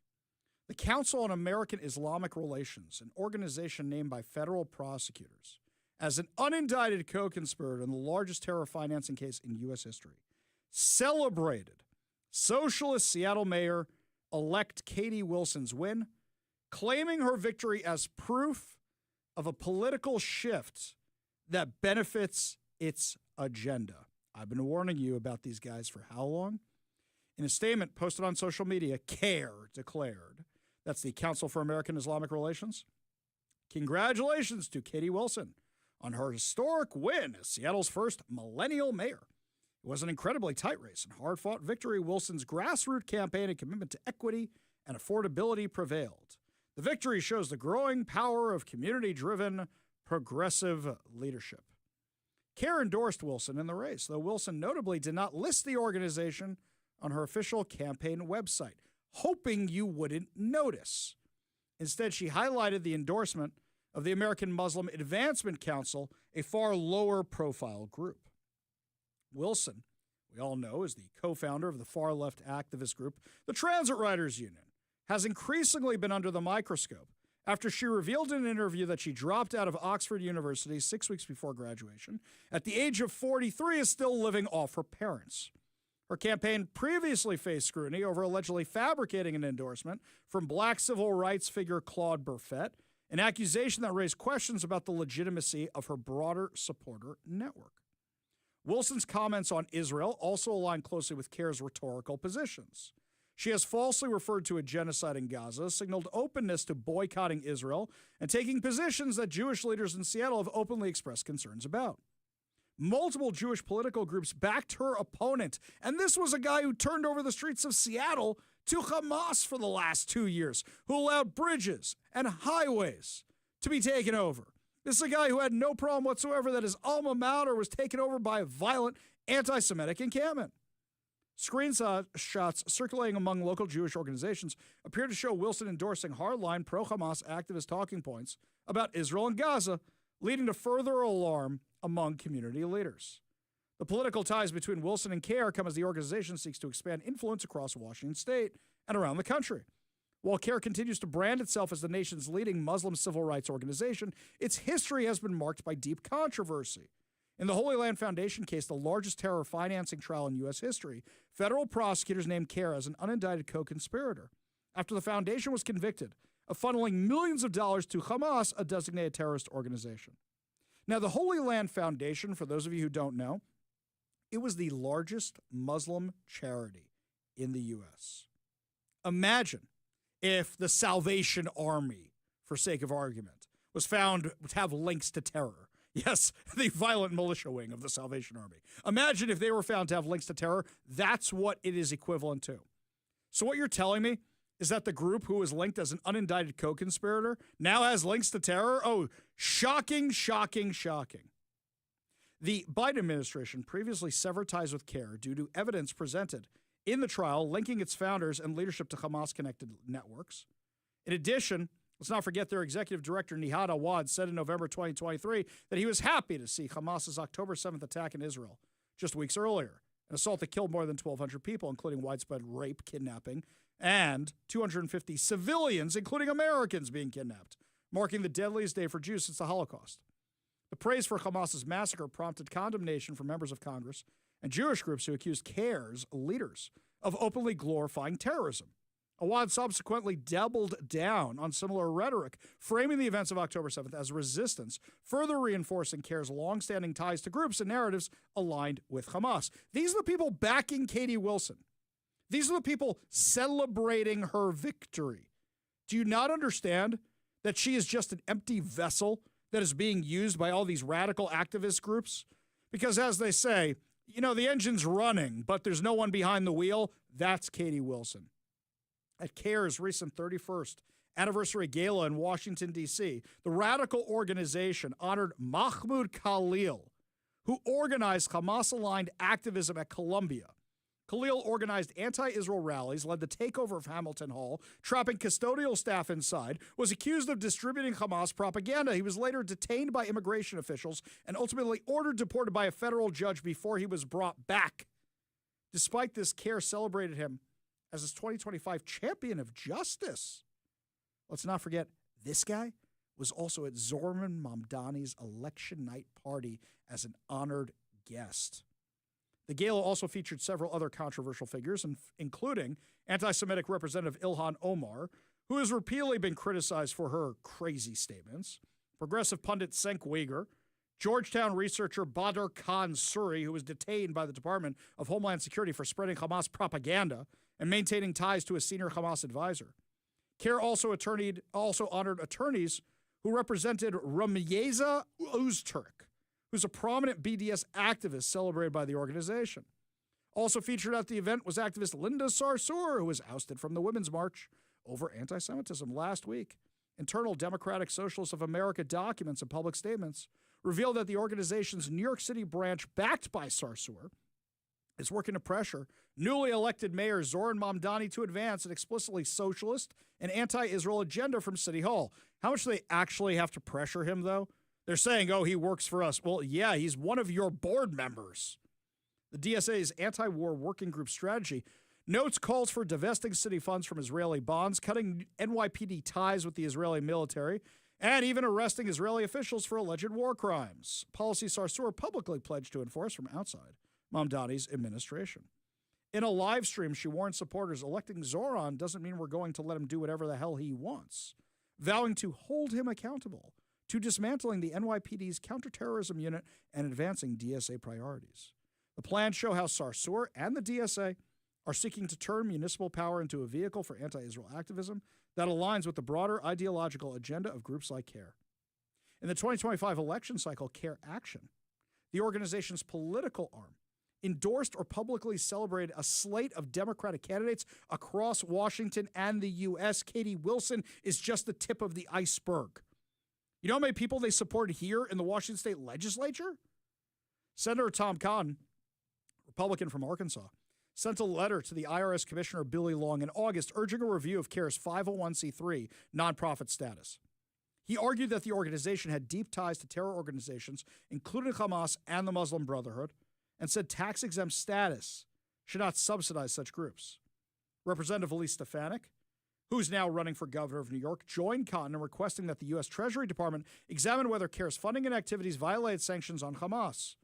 Earlier this month, Representative Chip Roy demanded that the tax-exempt status be stripped from organizations like CAIR with ties to terror. The case could not be more obvious. And yet, even though you have this insanity going on, even though you have this craziness happening, recent studies are showing that the left is actually turning against Israel. Now, for those of you who claim, oh, it's not America first, blah, blah, blah, it's just not true. And let me tell you why. Because the same people that want to destroy Israel are the same people that want to destroy America. Here's something else. You like the military? You know where a lot of those weapons are tested? Israel invents a lot of those weapons, and then the U.S. puts them into production because they have to fight for their own personal safety.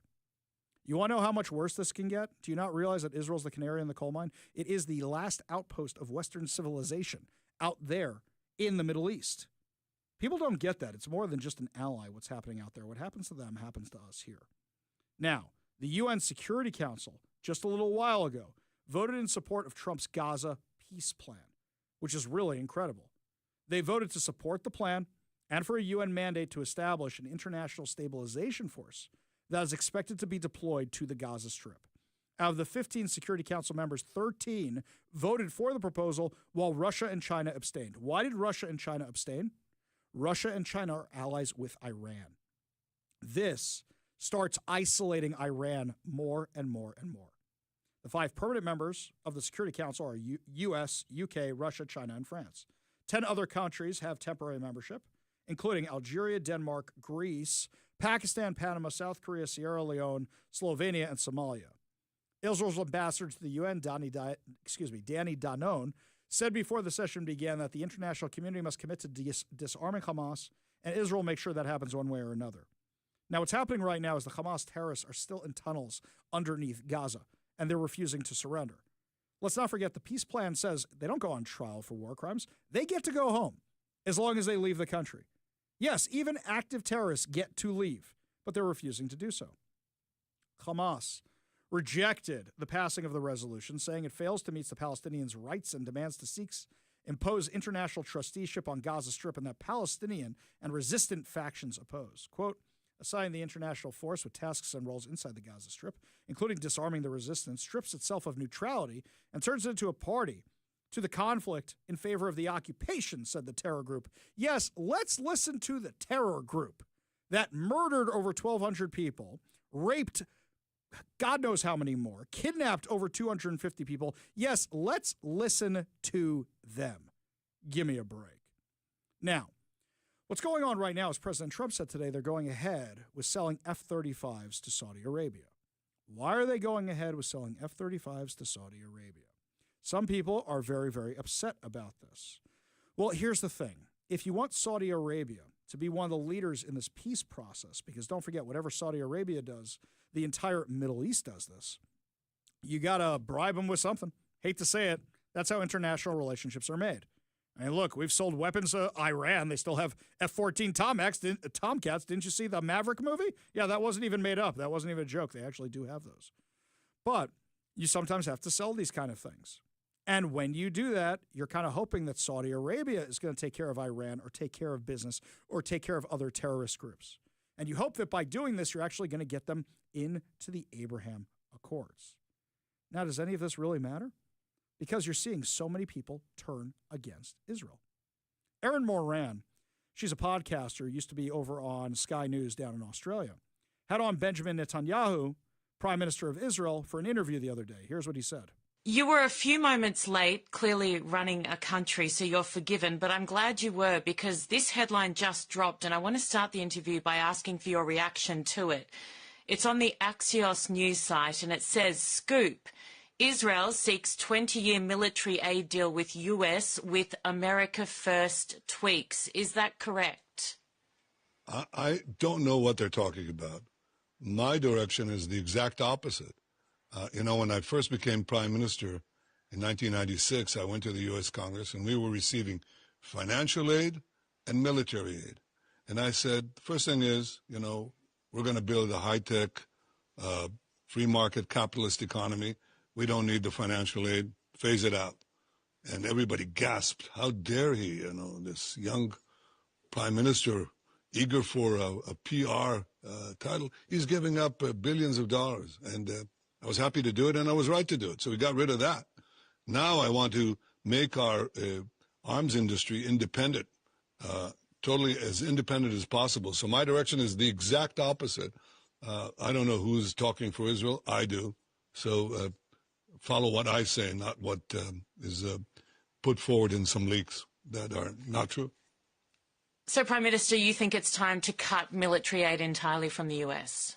I think it's time to assure that Israel is independent. Understand that our military aid is like a fraction, a tiny, tiny, tiny fraction of what the U.S. spent in Afghanistan or spent in the Middle East. It's tiny. But, I think that we have a very strong economy. We have a very strong arms industry. And it's true that even though we get what we get, which we appreciate, 80% of that is spent in the United States. So it produces jobs in the United States. But nevertheless, I'd like to see a much more independent Israeli, and even more independent Israeli defense industry. And remember that Israel doesn't ask others to fight for us. Israel is the one American ally in the world that says we don't need boots on the ground. We don't need American servicemen fighting, on the ground for Israel or around Israel. We're fine. We fight our own battles, but in doing so, we also serve important American interests, like preventing countries that chant death to America from having nuclear bombs to throw at America, and so on. So my direction is independence. My direction is not greater dependence. My direction is greater independence, and I'll probably have something to say about that very soon. What's a realistic timeline for that? Oh, I think we're already we're already going there. In fact, this afternoon I'm having a very important meeting exactly on this subject. That's right. And I've been saying this for ages. People who don't want aid going to foreign countries, Israel doesn't want it either. They got to wean themselves off it, but they don't want it either, because what happens when a Joe Biden comes around and says, yeah, you can't use that on Iran? You're lucky you got President Trump in office who says, yeah, we're going to help you bomb Iran. And let's not forget the intelligence sharing that goes on between these two countries, and also the aid that goes to Israel. Israel uses that to buy American weapons. U.S. is actually making their money back on that as opposed to other countries they have this with. That's one of the big digs from the American First crew. Why is my money going overseas? Well, look, a lot of people who support Israel, like myself, don't want to go in there anymore either.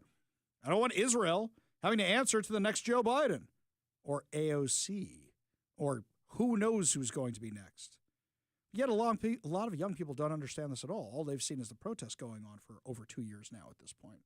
John Fetterman was actually discussing this with Barry Weiss of what's happening inside the Democrat Party. My heart breaks for what the Jewish communities suffered, especially after 10/7.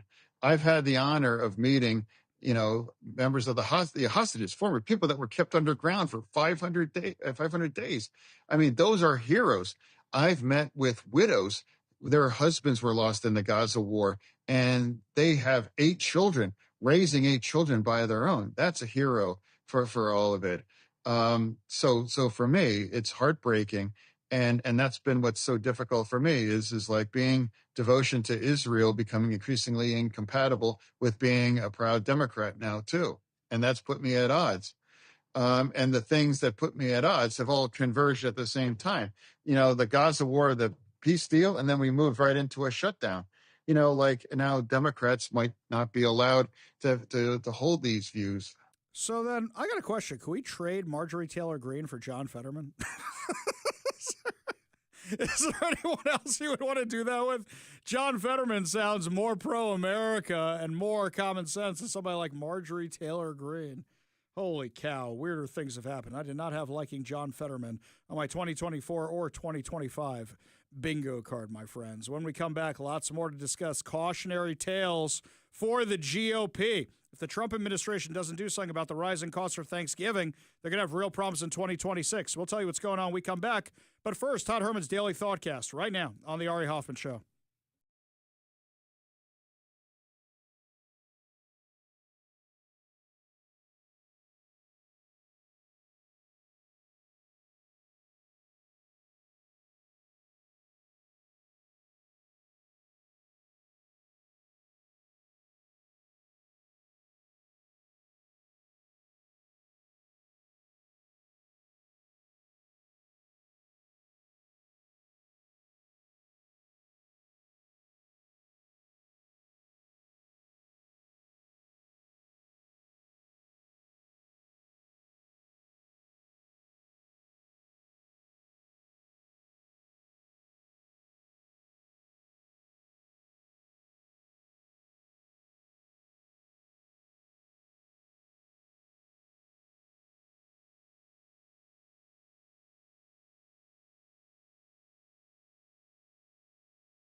Welcome back to the Ari Hoffman Show. Just a reminder to subscribe to us on whatever your preferred podcast platform is and download the KVI app.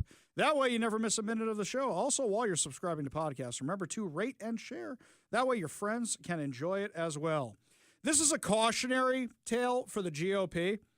Wholesale turkey prices are up this year by 70%. Now, there's a lot of reasons why.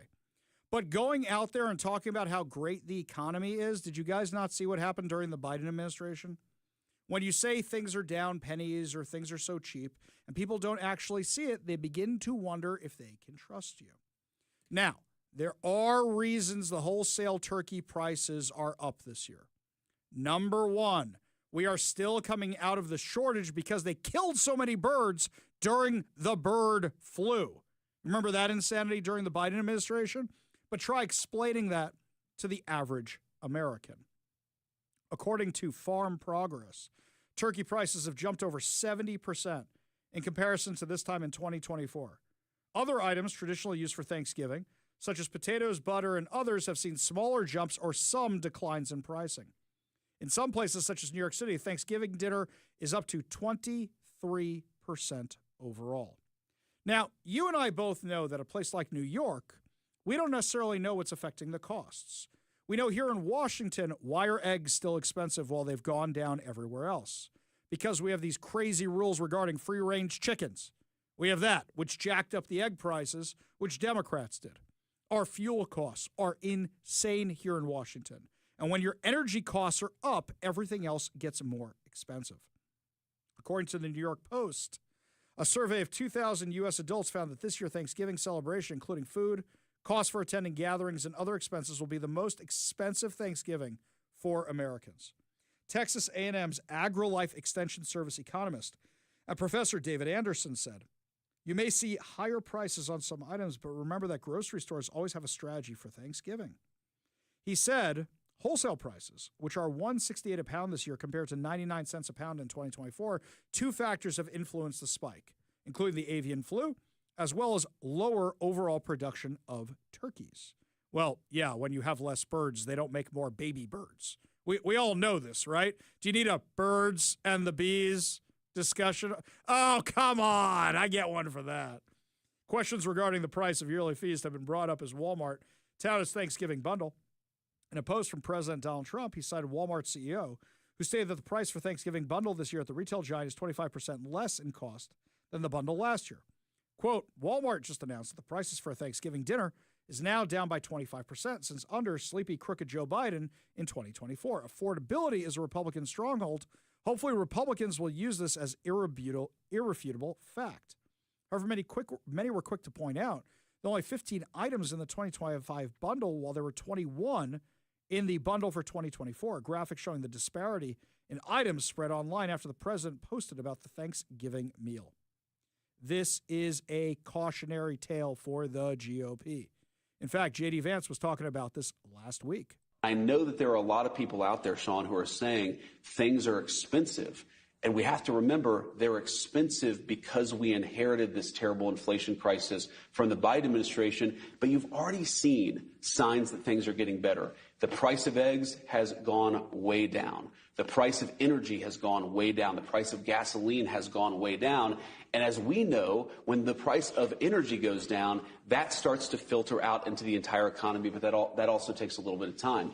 There's another component of this, Sean, which to me is maybe the most important because I care so much about our young people being able to afford a good life. A lot of young people are saying housing is way too expensive. Why is that? Because we flooded the country with 30 million illegal immigrants who were taking houses that ought by right go to American citizens. And at the same time, we weren't building enough new houses to begin with, even for the population that we had.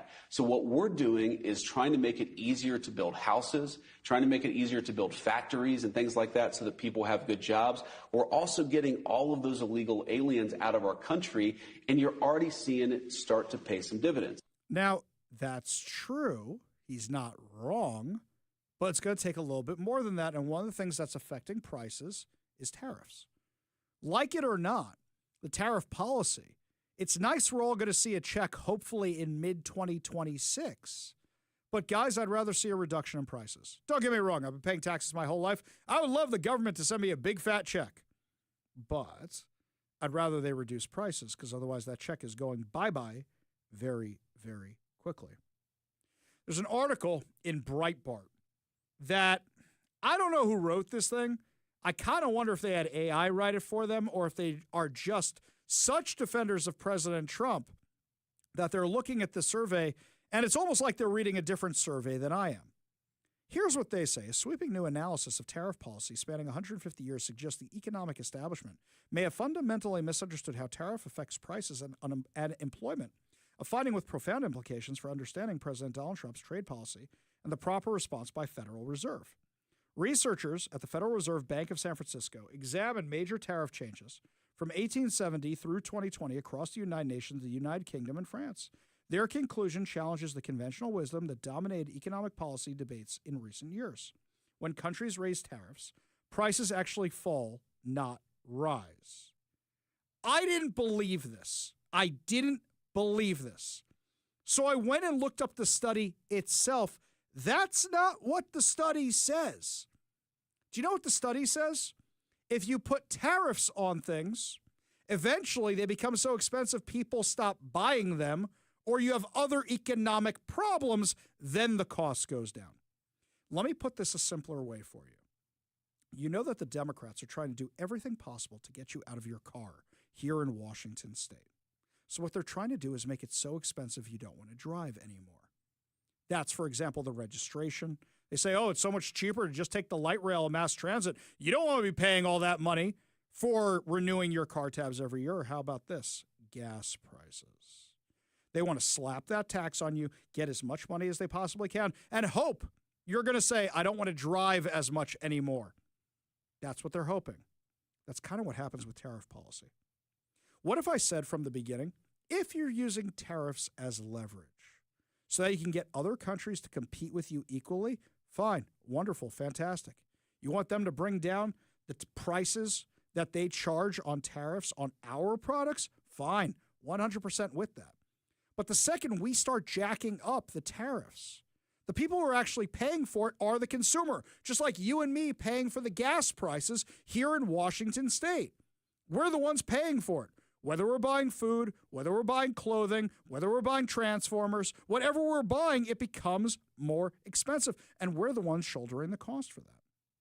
That's the problem we have right here. I don't know who wrote this article, but this is a fundamental misunderstanding of what this report actually says, where it actually shows the opposite. Not that tariffs are good, but the tariffs may actually lead to an economic decline. This is something people need to keep an eye on. When we come back, my friends, my address from the Let's Go Washington event with Scott Presler yesterday had over 200 people there, according to somebody who just texted in the show, said they took account for us. We'll give you all that fun when we come back. You're listening to the Ari Hoffman Show on Talk Radio 570 KVI.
Welcome back to the Ari Hoffman Show. Just a reminder, check out the new KVI.com. Up there is my interview with Scott Presler. If you missed it, you can watch the whole thing. You can read the article I wrote about some Democrat activists actually trying to stop the event. More on that tomorrow, but you can get it early by heading on over to KVI.com. While you're there, remember to become a KVI insider. That way you can find out about events, contests, and so much more. Well, yesterday, I was at this event for Let's Go Washington, the Washington State GOP down in Gig Harbor. And some of you said you didn't even know about it. You were upset that you missed it. So I spoke to introduce Scott Presler and some really amazing teenagers. Hopefully we're going to get one or two of them on the show this week to actually tell their stories, but about why we were gathering these signatures. These are my remarks from yesterday. I love coming out to Gig Harbor. In the summers, I love driving the Tacoma Narrows Bridge, and I love going over that thing and seeing the view. And people ask me all the time when I'm on Fox, when I'm on Newsmax, they do this little preamble beforehand where they talk to you, and they just ask you random questions, how you doing, how's the weather, whatever. And the question I always get is, Ari, why do you still live in Washington? Ari, why do you still live in Seattle? And my snarky answer is, because if I didn't, you guys wouldn't have me on your show anymore. When they say, why don't you move down to Florida? I say, as nice as Florida is, this is my home. This is where I live. And why should I leave? Because they suck.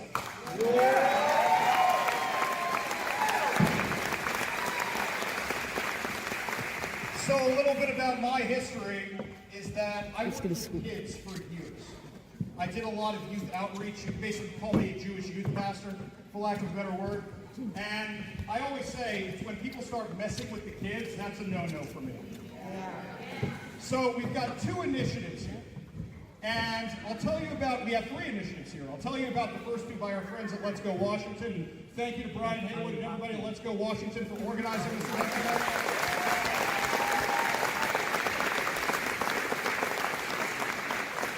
I know all these people. I've been working with these people for a couple of years, and you know how easy it would have been for them to say, yeah, we can go to California, we can go to Florida, we can move to Texas, we can move out of here. Instead, like me, like all of you, they said, no, we're going to stay and fight. So you've got I-001, which is about the parental rights. Now, I'll tell you a little story about my own son. And my kids go to private school. They go to Jewish private schools because there's not much religion in the public schools. But my kids go to Jewish private school, and my son came home one day with his textbook from history class. And he said, Dad, haven't you spoken about this book on your show before? And it's Howard Zinn's A People's History of the United States. Now, for those of you who don't know about this book, it's basically commie propaganda. But it's also hugely anti-Semitic. And they were teaching this in a Jewish school. Now, to the school's credit, as soon as I took it to them, they freaked out and didn't realize what it was. And when I said to the teacher, what's this all about? He goes, I'm so sorry. He felt terrible. He says, I'm in a Facebook group with other teachers, and when I asked, what's the best history book, they said this one. Wow. This can happen anywhere. Anywhere, anytime. You don't know. Here's something else. Our friends over at Future 42, Let's Go Washington, Change Washington, had a wonderful event this summer out in Renton. They brought in all these speakers for an event, and one of them was Abigail Schreier.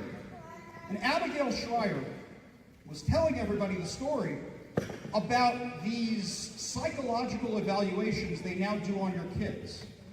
I don't know how many of you have been for your annual physical recently, but I know when I went for my annual physical, there were all these questions about depression I never saw before.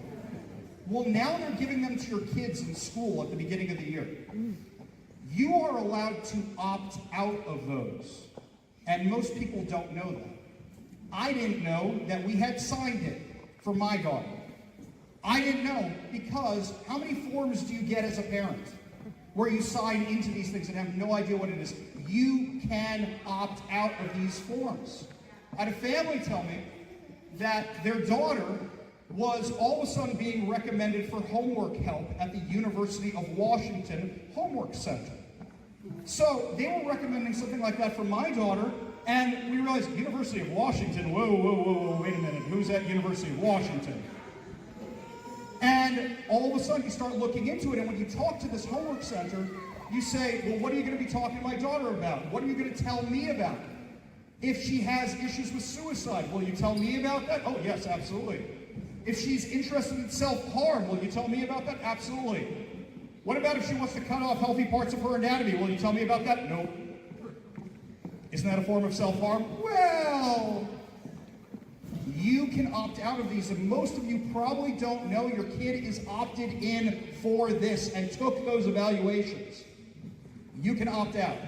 So I want to promise from everybody here in the room who has kids, I want you to go check with the school tomorrow and say, I want the opt-out forms for these psychological evaluations. You all promise you're going to do that? Yeah. Yes. And I got a second thing. When you do that, not if you do that, are you going to call or text my show at 206-421-5757 between the hours of 3 and 6 tomorrow and tell me about it, so that way everybody who's not here today will find out about it. Can you do that for me? Fantastic. Thank you. The other initiative about keeping boys and men out of girls' sports. I am a Jewish man and I am not very athletic, as you can see in front of you. If I want to compete in girls' sports, I probably would have done okay, but that's cheating. That's cheating. But more so than that, it's theft. You're taking awards from these girls that deserve it and worked so hard for it, whose parents spent hours driving their kids back and forth to these practices. It's theft. And then think about all the kids who are doing it for credit, all the kids who are doing it just because they want to play sports, because they have no ambitions. Think about those kids. What, you want to risk a lifelong injury because some dude who couldn't compete at the dude level served a volleyball at you so hard you hit your head on the ground and you had a concussion, you have brain injuries the rest of your life? That's crazy. It's absolutely crazy. I worry about my own daughter just because she was in cross country for 5 minutes. Who's she running against? Who's actually going to shove her out of the way? Why should boys or men be competing in girls' sports? And anybody who wants to do that, I think they may need that psychological evaluation I was talking about earlier. Lastly, we have our friends at the GOP are running an initiative for voter ID.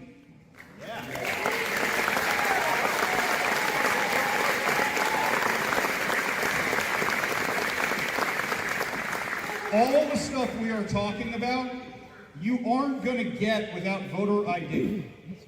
My son lives in Israel, registered to vote online without showing his ID at all. It's insane. No, he did not vote in these elections. He lives in a different country. But he registered to vote when he was a student in Israel. I'm honest. How many people aren't? You know how you keep getting multiple ballots in the mail? You've seen this before, and you go, why is this happening? You are on so many databases, you have no idea. And they just feed that into the voting system. They just put that in there.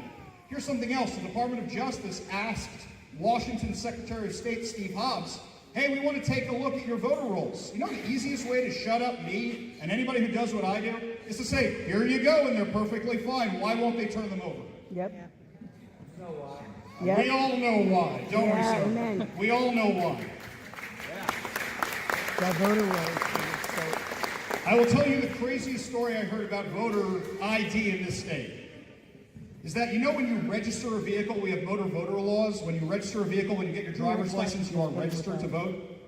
Do you know that one of the people ICE rounded up was a sex offender who was literally registering a white panel van? I am not making this up. A white panel van, and was registered to vote here in Washington. This is why you need voter ID. And for anybody who says, my vote doesn't count, my vote doesn't matter, then make it count and make it matter.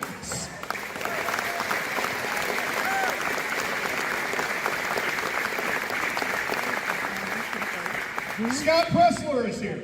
Yeah, he is.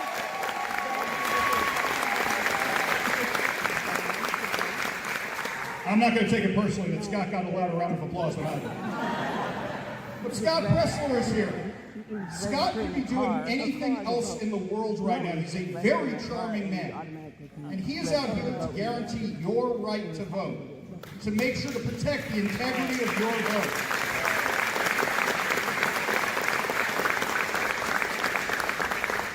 want to thank Scott for coming out, because there are so many other places you could be right now. Thank you so much for being here.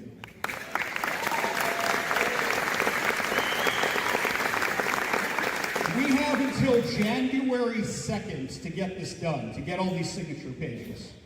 I want everybody to take some with you when you leave today and give them out to your friends, even if you get one signature. Do you know what I do when I do ballot harvesting? I moved here to be closer to my wife's family. I go and get every single one of their ballots every time. There's no excuse not to do that. I'm not going to say I help them fill them out at all. Absolutely not. I don't do that at all.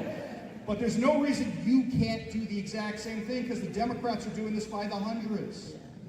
Take those forms with you, even if you get one signature, and take them to your churches, and take them to your other institutions that you hang out at, and take them to the schools, and take them to the swim meets, and the track meets, and the basketball games. Take them to all of that, and say, you want to make sure your daughter gets a fair shot at a title? Fill this out. Now, if you want to hear more about that, I'm going to be posting more of the clips from that, including my interview with Scott Presler over on social media. You can find it over at Ari Hoffman Official on Facebook and Instagram, The Hofffather over on Twitter. All of them are consolidated in one article over at kvi.com. So head on over there if you missed the event yesterday, and there will be more events. We'll make sure we share them on social media and tell you about them when we know about them. You can find more details about them at KVI. You can find them in that article. You can also find them over on the Washington GOP website and the Let's Go Washington website. Only good news to wrap up the show. Good news headlines put a smile on your face heading into your evening commute. You're listening to The Ari Hoffman Show on Talk Radio 570 KVI.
Only good news to wrap up another amazing episode of the Ari Hoffman Show right here on Talk Radio 570 KVI.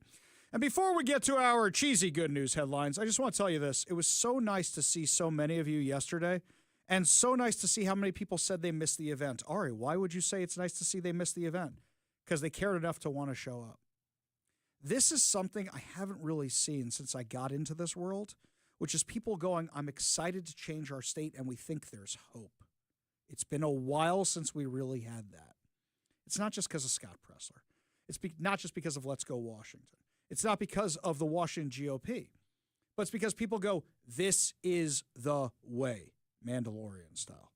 Where they go, this is how we fix things. If we have complaints about them, this is how we fix them. And it's not through violence. And it's not through rioting. It's not through complaining. Occasionally it's through memes. But no, what it's really about is just going, this is how we fix things. Remember, if you want to sign these initiatives, check out Washington GOP website, check out the Let's Go Washington website. Other places where you can see good things on the horizon, Mariners did okay this year. Well, now Mariners fan favorite Josh Naylor is sticking with the Emerald City, according to Como News. Jeff Pazan, sports reporter, reported that Naylor and the Seattle Mariners are in the process of finalizing a 5-year contract. He is the first major free agent to sign this winter. He was a major part of the Mariners' playoff push, as the team came one game away from the World Series. Quote, the Mariners made Josh Naylor their top priority entering the winter, and his excellence down the stretch got him a long-term deal to join Cal Raleigh, Julio Rodriguez, and the Mariners' rotation as a foundational piece, Passan wrote on X. His energy was infectious. Seattle didn't want to lose this. The Mariners have a lot of time to bring back the team or retool, but Naylor was the team's top priority, according to general manager Justin Hollander. So that's good news for Mariners fans. Absolutely good news. And I'll tell you something else. I'm already buying tickets for next year. I got tickets to the Mets games. I got tickets for the synagogue. I'm excited for next year, and I'm probably the most skeptical of the Mariners because I'm kind of a bandwagon fan. I got my team in New York. But really, I have hope for next year. You should too. That's going to do it for us today, my friends. But fear not, we'll be back tomorrow with more insane stories, more exciting guests, and more fun as always. You're listening to The Ari Hoffman Show on Talk Radio 570 KVI.